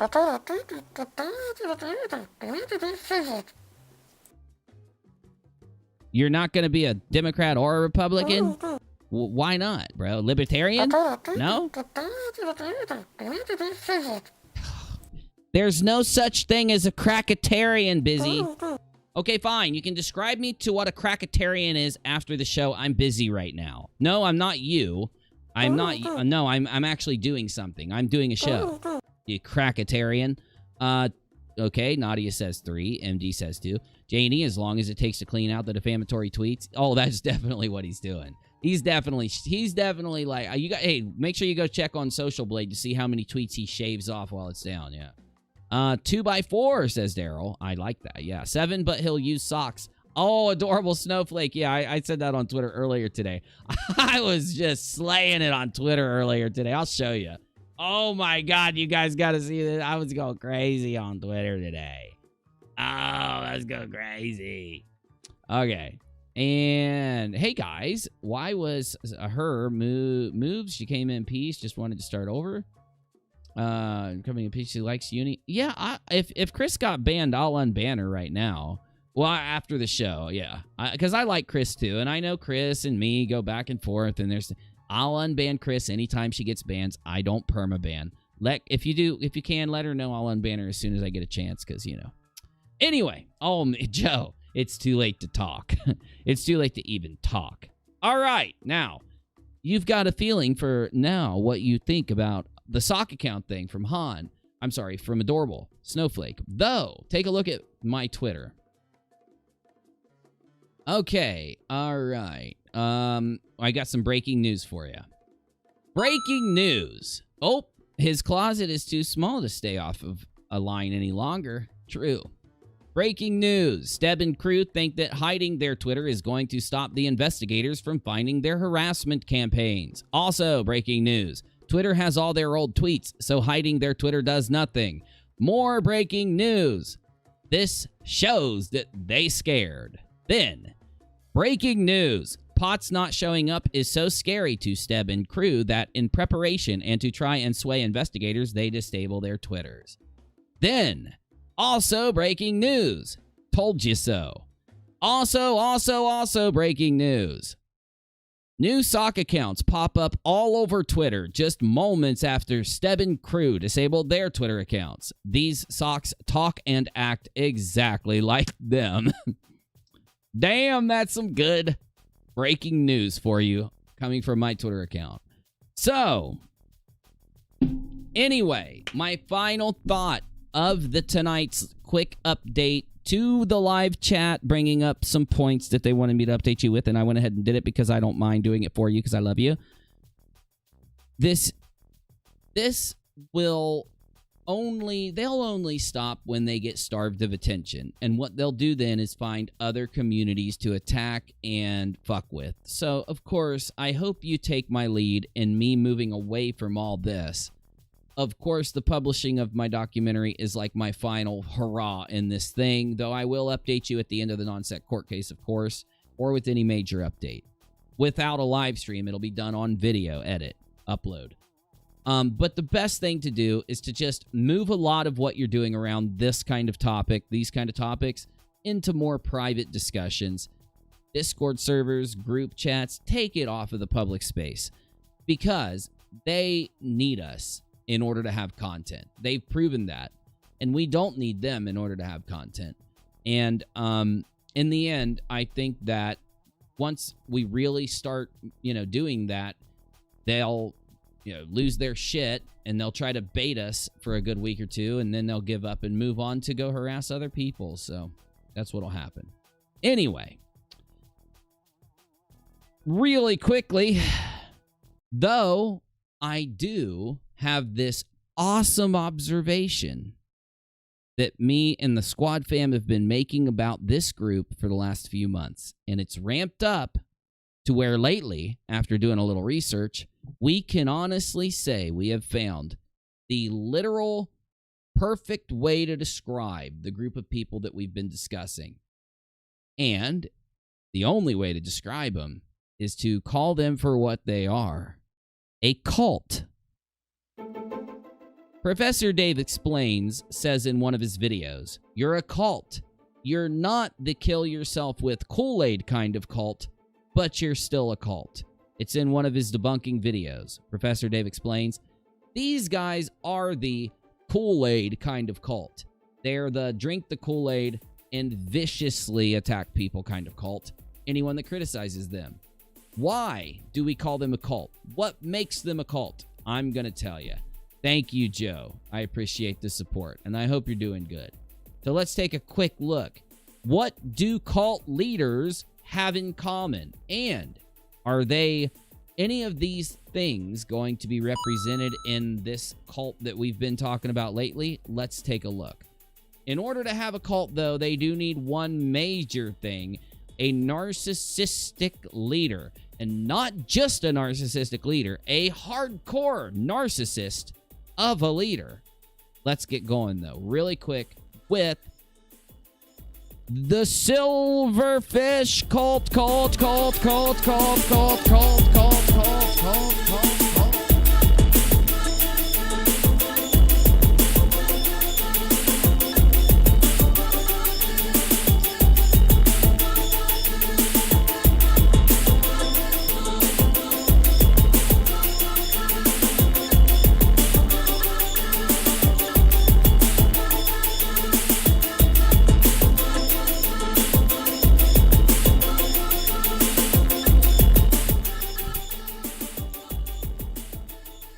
Manson was a cult leader. That's the first couple paragraphs. Traumatic narcissism isn't the narcissism of a movie star, for example, who is full of himself and inspires the admiration of others. Traumatic narcissism has a deleterious effect on others. from Why Killers Write Manifestos. For a good example of a traumatic narcissism at work, Lalick said, you could look at the alleged blank cult Nixvicum. Nexium? Okay, I used to call it Nixvicum when it first came out. That sold itself as a self-help group to empower women. Nexium founder dude did stuff and things and got in trouble. How do cult leaders persuade others into these abusive situations? Most leaders are very charismatic. Though, I know, you're saying, not in the silverfish cult. Just wait till I keep reading. Charisma is in the eye of the beholder. Not everybody responds in the same way. That's why when you see footage of Manson, you might be deeply confused about how he was able to attract dozens of followers. I'm not. I think he's sexy. Busy, why do you put the... Why? You make me look like an idiot when you... Stop putting those things on the teleprompter. I don't think that was Busy writing on the God damn it. How do cult leaders persuade others? Cult leaders' charisma also helps them set up a power imbalance between them and their followers. Point number 1A. The power imbalance. How does the power imbalance talked about here affect the silverfish cult? Let me tell you. The power imbalance that you see is the dichotomy of YouTube leader, caller of the shots, the man with the ban hammer against the criticizer. Once you make an example of people in your cult and you ban them when they speak against you, you could think of people like Nicholas Suter. You could think about other people like Nicholas Suter. I forget who the other ones were, damn it. Though, you could see how that once you see a very close friend be ejected literally for doing an interview that they tried to make as unbiased as possible for their audience, so they should have been given the respect of not being ejected, but they were ejected because of that interview, and you see that example made of them, the power imbalance then forms to where any future criticizer from inside the group knows that you are destined for the lightest criticism, the smallest thing, even if you've been asked to do it. In the case of UNIRock, you will be ban-hammered. And that power imbalance is big. Each leader has been given the special status by the people who are in all of him. Charismatic leaders tend to be intuitive. They're able to read people. They thrive on chaos. They'll create crisis situations. When they walk in the room, you never know if they're going to be good and kind-hearted or mean, call someone out, or create a dangerous situation. And as you know, this happens all too often in the silver, fish. Can you get a damn sound effect for the delay? You know, the reverb. Can't you put it on? I don't want to have to repeat. It says right here, repeat the word 6 times. I don't want to do that. I don't want to make my own sound effects. Busy, stop crying and talking at the same time. God damn it. As you know, the crisis situations that the silverfish cult create involves them being victimized over and over by other people's horrible evidence-based opinions. Though, if they fashion it in a way that creates that kind of victimization in a crisis situation where you got to band together and go harass somebody who would dare to criticize your cult leader, or even support someone who's being criticized or what they say harassed, it creates the crisis situation or the silverfish cult. So, unpredictable nature and charisma allows cult leaders to be in control, which is by design, as these people are often power-hungry and authoritarian. The quest for power is literally the basis of the non sequitur lawsuit. It's not about money. They don't give a shit about that. They've spent more money pursuing the lawsuit and lost more money due to what they've been doing on YouTube to pursue the lawsuit than they would have gotten just by doing their own show after it ended and having the bank roller that funded the lawsuit fund them. We know that to be true. So, as you see what I'm saying, this power-hungry and authoritarian, banhammer ready, they'll dox people. That's authoritarian as it gets. Create the most fear you can against somebody who you disagree with. Harassing women, doing those types of things creates the authoritarian, power-hungry atmosphere that we've seen over the last 6 months especially. In most cases, there's going to be some kind of indoctrination that teaches the followers that they have to have total regard for their leader. And that does exist there when seeing the way that the simp generals act toward the simp lord. They may require to dress a certain way or speak a certain way, and they may be isolated from former friends and family because the leader is going to say they're going to get in your way and your path to salvation.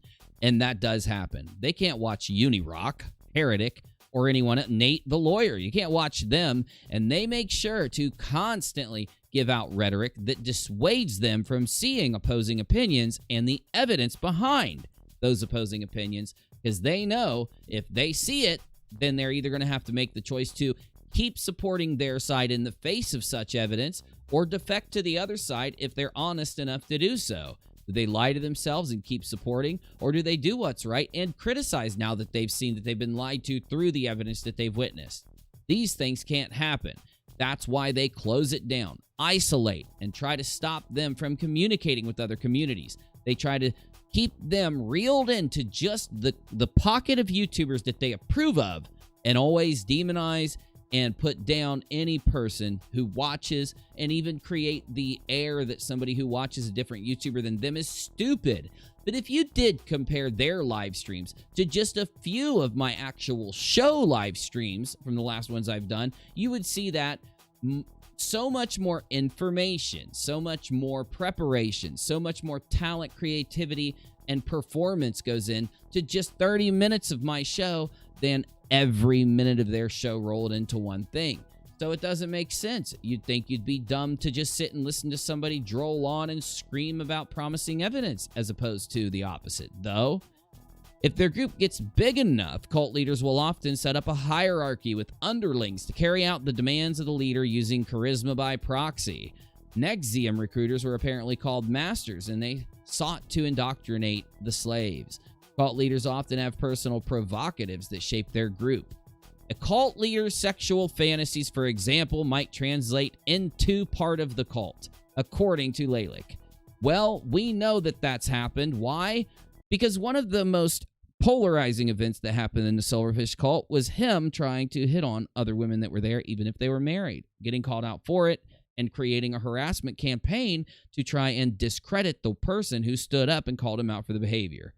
This atmosphere of doing the same thing to people that criticize that you do to people that stand up and say, no, I will not touch your silverfish nuts. I am firing you from running the teleprompter the next time you do that. Oh, you're sorry. I don't believe you. That it also creates that same power struggle combined with, imagine that his pursuits towards these people that he's had just a small amount of time with would have been accepted. What do you think would have happened then? Exactly what I just read. But this is just one example. This is one dynamic of what the cult is and how this cult fits. This group here, this thing we've witnessed, this little pocket of people, perfectly fits in to every bit of research that's out there on 1, narcissism when compared to the leader, and 2, cult behavior when compared to the members. And to prove my point, we're going to look at another article. This one right here. 4 personality traits cult leaders have in common. Common. Turn it up and scroll it, Biz.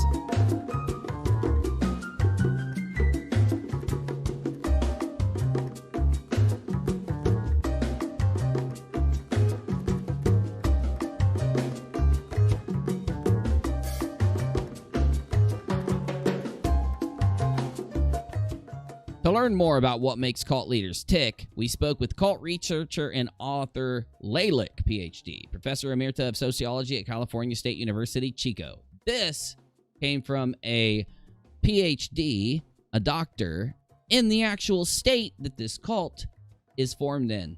So this is going to be good. Regardless of the goals or nature of the cult, most cult leaders behave the way they do in order to cultivate... What? No effing way. To cultivate and maintain power imbalance. I cannot believe that it even says that, because I swear to God, at the end of a recent live stream, this was said by a silverfish. I cultivate my friends. What do you think a cult is? Where you cultivate the members.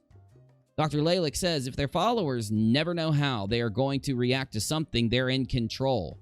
Well, you've got some people being forgiven for one thing very, very major, while other people are overreacted upon for minor things. With bannings, perma-bannings, complete disassociation from the group, I would say that fits perfectly. If their followers don't know when they'll make their next appearance, they're in control. If their followers can't guess what their next demand will be, then they're in control.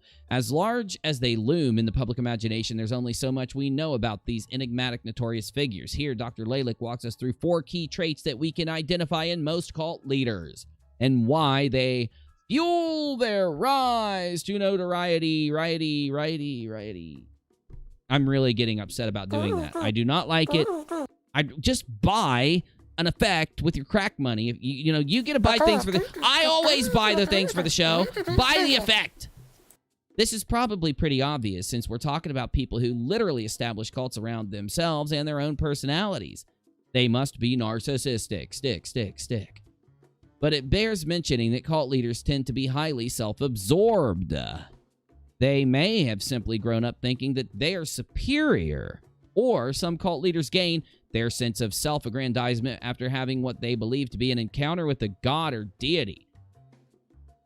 And what would an atheist or agnostic do, though, because they don't believe in a god or deity? So how do they translate this significant event into their cult?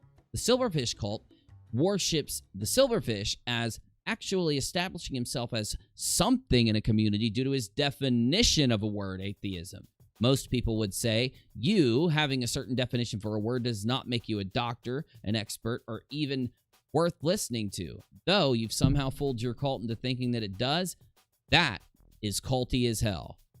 They may have simply grown up think, I read that, and it's that visit that inspires them. It's that definition of a word that inspires them to start their cult. Either way, narcissism is the root of several other behaviors commonly associated with these leaders. They demand extreme loyalty. They don't allow criticism. Now, I can't tell you how important that is. If you don't know, I did the lightest live stream to criticize that cult before I realized that they were a full-blown cult. And once I did, I immediately outed them to the world. So, it all started with the slightest, tiniest bit of criticism. And you can watch it if you want. It was in December of 19. And to seek to control everything that goes on within their following. Well, that definitely happens. Because in most followings like mine, I set base rules and try to apply them across the board. In other followings like theirs, they can get mad and kick you just because you talked to Kyle Curtis on an interview. Because they are driven by ego, they believe they deserve to make the demands. They are charismatic. If there's one thing pop culture taught us about cult leaders, it's that they're charismatic. Common as that descriptor is, it's actually rather complicated. It could describe the leader's way of speaking, dressing, or treating the followers. Whatever it is, there's a magnetism to it that's hard to resist. They have the aura of being special, or people attribute that to them. And that does fit with the Silverfish cult. She's quick to add that what appears to be special to one person might not be all that alluring to someone else. It comes down to the cult leader finding people that'll respond well to how they present themselves and then bringing that group, no matter how small, under the wing. So yes, even small pockets, like the Silverfish's pocket, can be considered a cult, as it states here. Also, it's not about how you see them, it's about how they portray themselves and the actions they take together to bring them into a thing. Like, if you're outside of the group and for some reason you're targeted, you're going to be harassed, you're going to be doxxed, you're going to be threatened, and you're going to have all these things happen, guaranteed. Well, these are the fibers that bond the Silverfish's scales together. And this sets up something Dr. Lalick calls charisma by proxy, which refers to the leader's inner circle taking up their cause and spreading it to a wider range of people than the cult leader themselves would be able to appeal to effectively. This you can see on my Twitter at the top, because I share where Ruhif, a member of this cult, is going around lying to people saying that Steve 1 never had an RO, and that his RO is not still in effect, and that he did defend and beat the RO. We know for a fact that he bowed down and signed a deal with KJP. We all know that. The evidence is out there. Others have admitted to it, and we know for many other reasons. Though they are trying to still, up until yesterday and the day before, take this charisma by proxy manner of being and take the worst offenses off of the record, even though they're a lie that he didn't have one. And as you'll see in that exchange that I put on my Twitter, it's a perfect example of this descriptor. So, they're unpredictable. Now, this is the backbone of the non sequitur lawsuit. Remember those twists and turns I always talk about? Although with a magnetic personality and overall confidence, a cult leader's erratic behavior allows them to maintain that aforementioned power imbalance. First off, Lalick explains, the leader will limit how often that they actually appear before their following. Then, when they do show up, they'll act with total duplicity. You don't know if he's going to come in a raging bull or his sweet seducer. Adding that this tactic is a surefire way to keep followers on the edge with the desire to please the leader. And if you don't think that live chat and some of the crazier things that these silverfish simps do does not fit that to a T, you need to go back to high school. Read a book or two. They have a turn on. Once they've established their movement, gotten a taste of power, most leaders develop a clear motivating force behind their actions. It may be status, money, sex, or harassment, or all five. Dr. Lalick says, even if they claim to be working or speaking for a higher power, it's far more likely that they're acting to serve their ego. And the lengths they'll go to satisfy their desires are usually far beyond the average person's limits. They don't have any shame. They demand things that a decent human being would not. So now you may understand a little bit to why it is kind of crazy. It is kind of bad that the harassment, the doxing, the threats, and the desire to do weird things like control Nonsec when he has his own channel that he could effectively be doing better than Nonsec on. That is, if he had a show. You get what I'm saying? All of this lines up to show why not he does what he does, who gives a shit there, but the followers, that some of them may seem to be regular-ish, would let themselves be inspired to do certain things like we saw over the last couple days, and like I talked about earlier, if you get my drift. So, to sum things up before I jump to the live chat for just a second, before we continue on, if it's not too late, I'm getting really tired and I am kind of sick, but we'll figure it out. So, in fact, let me just go ahead and jump to the live chat. I don't need to sum. Let's go. Live chat time. Oh, I'll go ahead and do a quick sum up. Elliot, good to see you, my dude.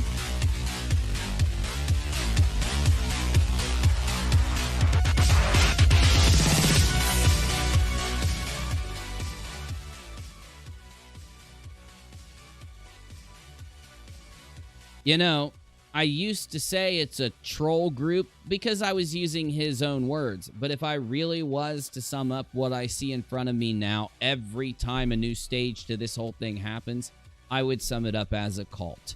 People that are inspired to do things they would never do on their own, that they know are immoral, unethical, and just plain wrong, to other people just because they have been told to or they have been led to by little things like somebody making a false allegation against a viewer.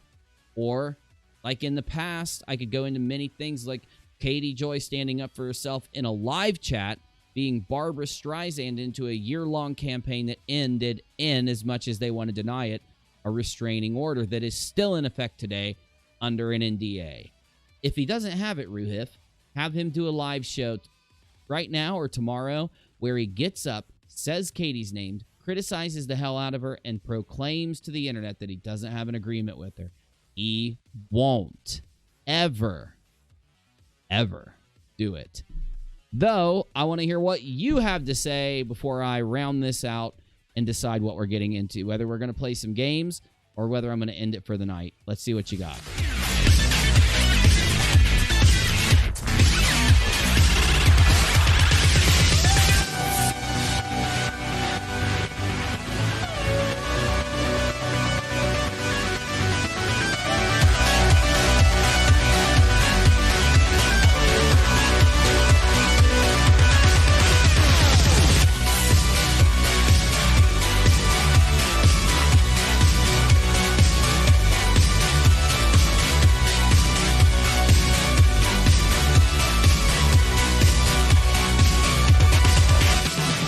Yeah, you're right, Boots Mama. He is completely afraid to criticize her and state whether or not he actually has an agreement with her that is the exact terms of the RO transferred into his new agreement with a lot of harsh conditions if he breaks it. He'll never say he doesn't have that, because one, it would be lying, and two, it would cause him to have his RO refiled and him to have a lot of bad things legally happen to him.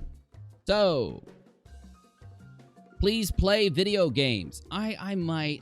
If I don't, we'll definitely play tomorrow, because tomorrow's Sunday, and I literally just want to have some guests come hang out, talk, and play video games and chill. And I think we can actually get a nice chunk of time set aside to stream and do that. I could play some Doom for a little bit tonight. I probably will. Yeah, probably play for a little bit. I also have a whole bunch of videos I wanted to show you guys. I got a whole bunch of public freakouts, Karens, TikToks, other things. Like this one. Except for socialists. Where did you hear about the Straight Pride Parade? Facebook. And when you first heard about it, what was your initial thought? That's hilarious. I'm doing it. What was funny about it? Because it's never been done before, and everyone's going to be pissed off, even though it's obviously a joke. Is it obviously a joke? Yes.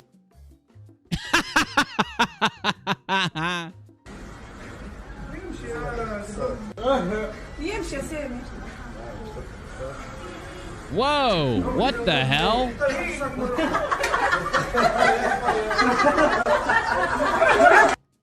Oh my God, he stole the purse? I didn't know that. Wait a minute.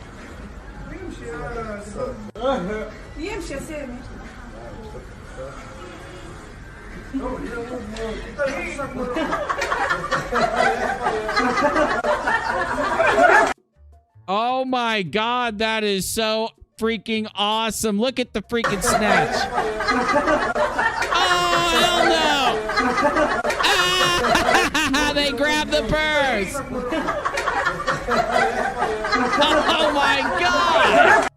I didn't even know they did that. When I found that video, I didn't even know.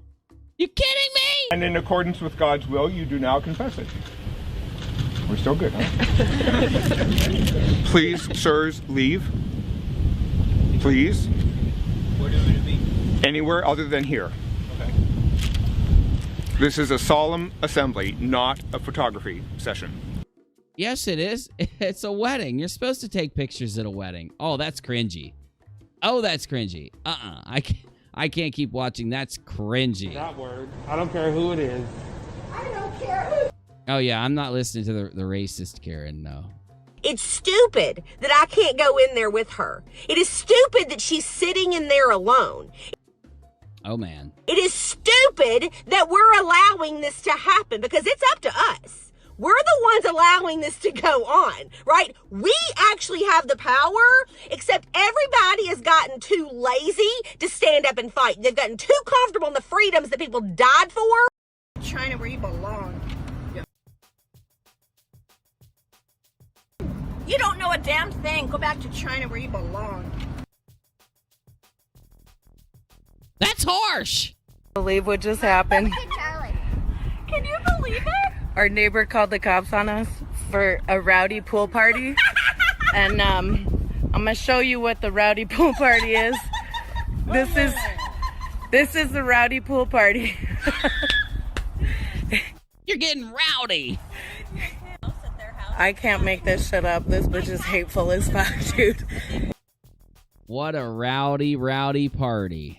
I'm going to call the police. No, I'm because calling the police. You're not allowed to film me without my permission. That's not true. This is That is not true. Yes, it is. No, it's not. Excuse me. You're touching me now. Excuse me. Excuse me. Don't grab Delete my that. phone. No, I'm not. Delete that. You are trying to run me over. No, I didn't. No, I didn't.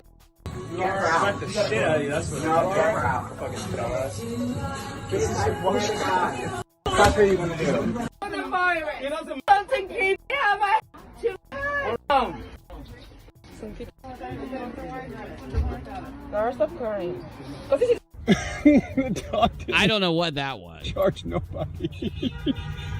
We were sitting in the shade. If the dog charged you without a leash, you would have bit her. Oh my god, this lady's off her meds. This is a good time. I said, you need to change your menu. And then I had also ordered a burger, and she said, you can leave now. There's a lawsuit filed against wearing masks in the U.S.? Really? You know, the whole mask thing, dude. I get it. I get that people are mad because they're being forced to. But if you look into the research, the reason that you wear a mask is really to protect other people. If you don't know whether you've got it or not. The mask isn't going to help you breathing in stuff. If you walk into somebody's, like, exhale and it's got germs in it, you're going to breathe them in, no matter if you got a mask on or not. It's just not going to help you. Though, when you breathe out, if you're wearing, like, any type of medical mask whatsoever, yes, cloth masks are basically worthless. But if you're wearing any type of medical mask whatsoever, it can help catch particles. It's just been shown. Does it help a lot? Does it help a little? It helps somewhat. I don't know if it's a lot or a little. Though, you know, it can help against elderly, kids, and other people. Because this whole thing, I now know 2 more people who have contracted this. And it is really miserable for them. It's really bad. You know, like, I know one person who lost all the energy in their body. They were in bed. They couldn't do anything for the first while. And it sucks. It does. And we've had this happen. It's just, it's never been so widespread. And it does coincide with the election. It coincides with political unrest in certain groups that are going around acting like they're for some type of protest, when in reality, there's a lot of looting, a lot of lying, and a lot of other things happening. So it sucks that all of this is coming to a head. But don't worry. It's only because it's an election year. And it'll all go away soon. Now, I was going to jump into Discord, and I want to. I'm only going to jump in for a little bit because I'm freaking exhausted, and it's getting late. So, actually, I'm too exhausted, man.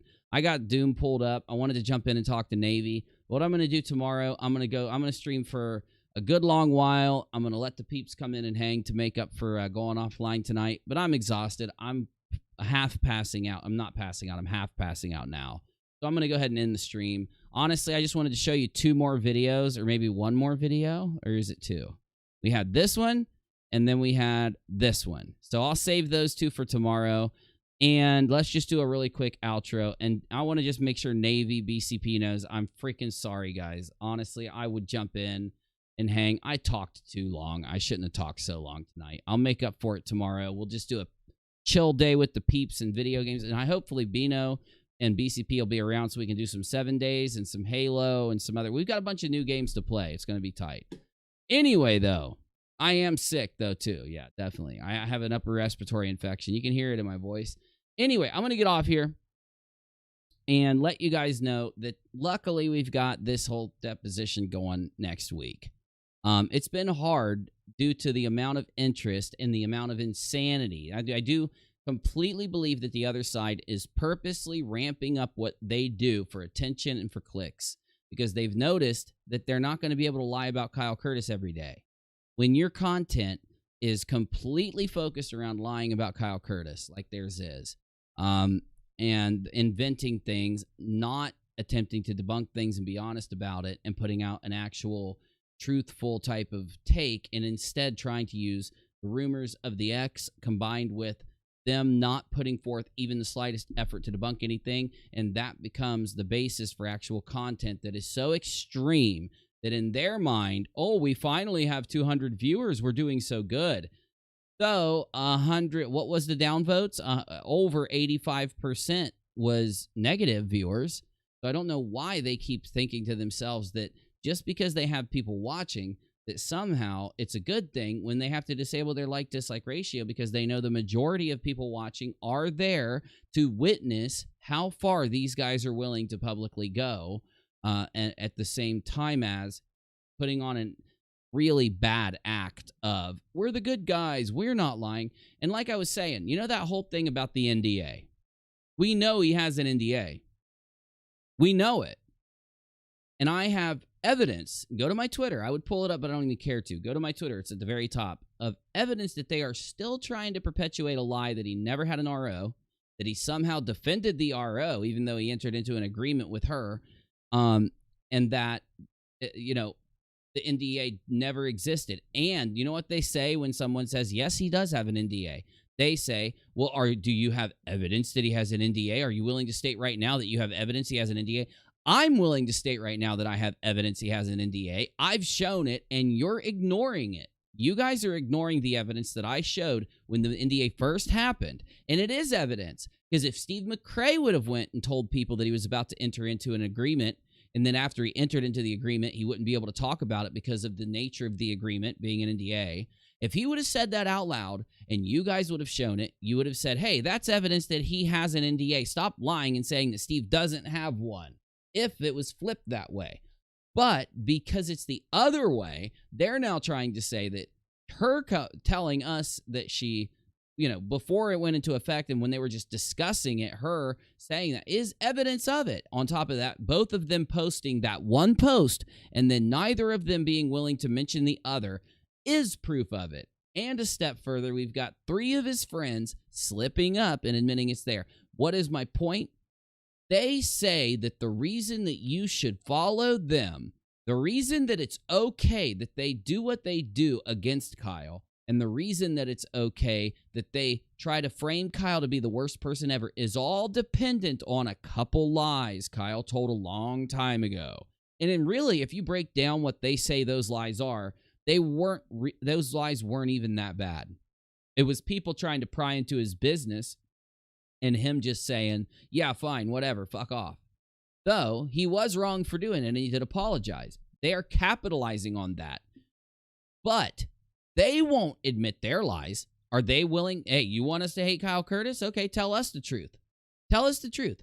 Force your Silverfish buddy to get on his channel and admit whether he does or doesn't have an agreement with Katie Joy. Have him directly say it. Not beat around the bush, not say her name and then completely change the subject.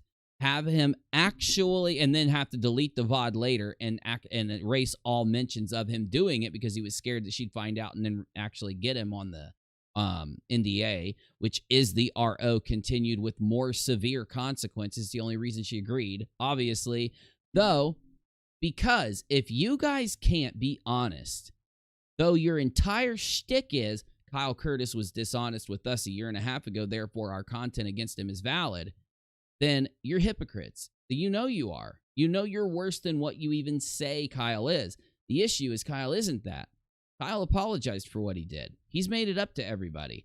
You guys, though, are still harping on every lie you've told. Never apologized for telling people you had a contract and then that you didn't. You never apologized for telling people and making people think Kyle stole money from you guys when you admitted to Shannon Q that Kyle didn't steal anything. I've got it on video. I've played it a million times. Yet, he won't call you out for lying. He won't call his friends out for lying. And when he lies, his friends won't call him out for lying. Though they go live and say, now we need you all to support us and be on our side, calling Kyle out for lying. It doesn't work like that, dude.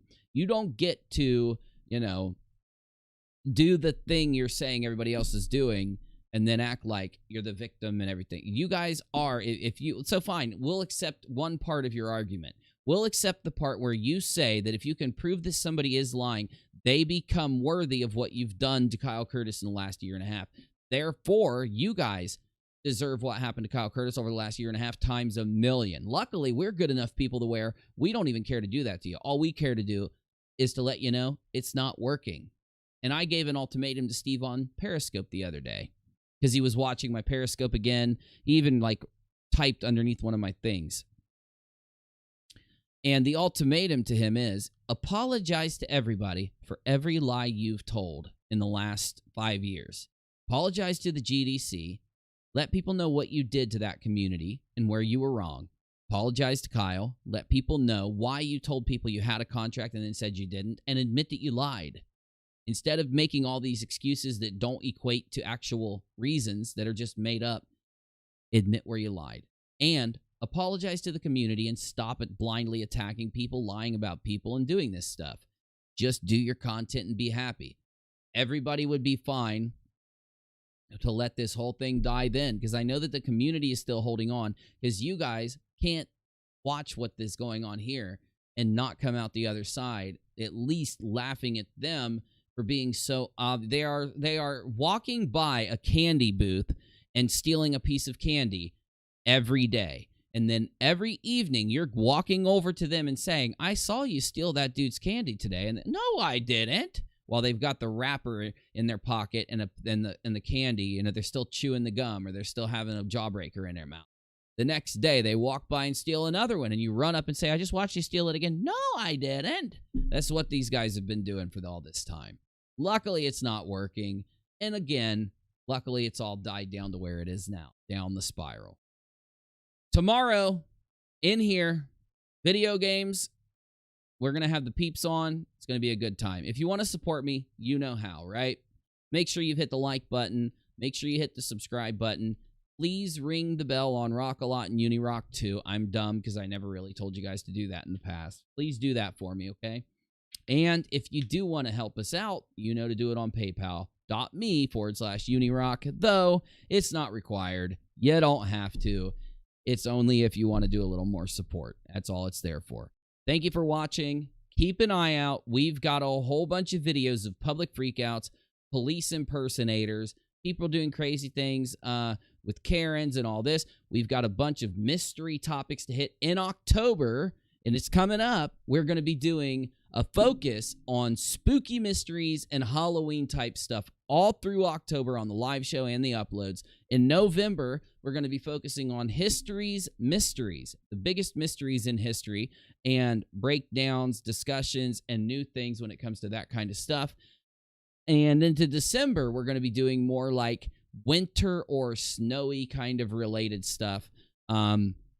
So we've got the next few months planned out. It's going to be some really awesome live shows and really awesome uploads. While at the same time, I'm still going to be doing my normal content. Keep an eye out, and keep an eye out for the Truth of Non Sequitur documentary, where I've taken my experience documenting this whole thing over the last year, since December really, but I was still talking non-sec a little bit before then. I'm going to take that whole experience and put it into a final video. You guys have already seen a preview for it, right? It's on the RockAlot channel if you haven't seen it. I'm going to be uploading that entire thing. Hopefully you guys will watch the documentary, share the documentary, give your opinions, leave comments, and enjoy it, because it's not that I spent the last amount of time specifically tracking this story so that I could do this documentary. It is, though, that because I've lived through it, because I have a friend involved in it, other friends that are involved in it, previous friends that I'm no longer friends with involved in it, and because I was directly asked to document this, that it's only right for me to do it. We're getting really close to me being able to release it. The only thing that's really held it up is a couple developments that have caused me to want to add new things to the end of the documentary, so there's even more content in it now. So that'll be awesome. Keep an eye out for that. And I announced on Periscope that, you remember I did a video, 2 of them actually, but it's like one long video. The targeted harassment campaign against KJP. Remember those videos? Well, I've discovered that the group, the troll group, the actual troll group, the actual group that's doing the harassment, of course, is led by Steve McRae and Shesh. That is what they are. And that's what the Truth of Non-Sec really does kind of demonstrate that. And at least there's one good thing that'll come from this, which I've done several sum-up videos like this before. I did my video breaking down the QAnon investigation and other things. All of those were like summed up in those big videos. So this big video, in my opinion, is really going to elaborate and give people a history. It's going to show you the clips. It's going to show you It's going to give you everything you need to be able to make up your own mind without being led by me, even though at points in this documentary, I will be giving my opinion. As you saw in the intro, doesn't mean that I can't be unbiased and that I can't give you both sides' claims. The problem, though, is that I know now the tactics that were used, and I can prove to people what it was that was happening when these claims happened. So anyway, it's going to be a video that really, anyone that wants to say, hey, I want to know what happened with this lawsuit and what led to it, that video, this Truth of Non-Sec documentary, will show to you, and anybody else that wants to know, exactly what happened through someone who lived through it. So, you know, I don't know why people are so obsessed with hating. Want to come into his streams? What now? Come into whose streams? I don't know what you're talking about. Oh, so there was a troll in here? Oh.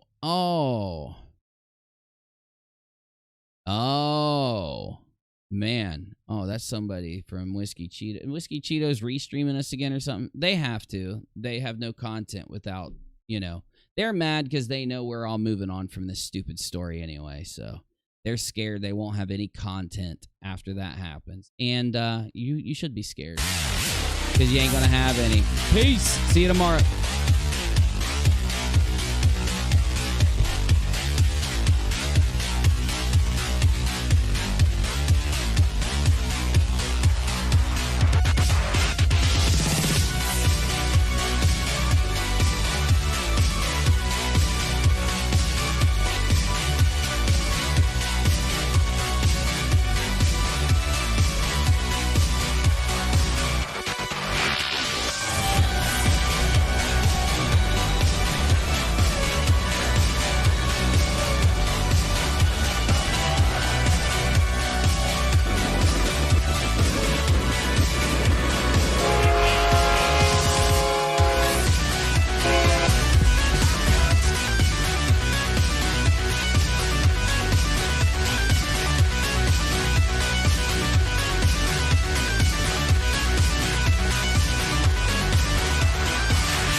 What, Busy? I'm not even paying attention to you right now. What? No, I don't suggest that you do what they do and use the enema style for your whiskey and crack. But if you really do have to, I suppose, you know, if you're only doing it a couple times, you're going to be just as crazy as they are. Yeah, mess your brain, dude. You didn't know. Oh, yeah, bro, you didn't hear? That's what happened, bro. Melted their brains. You don't want to do those enemas, bro.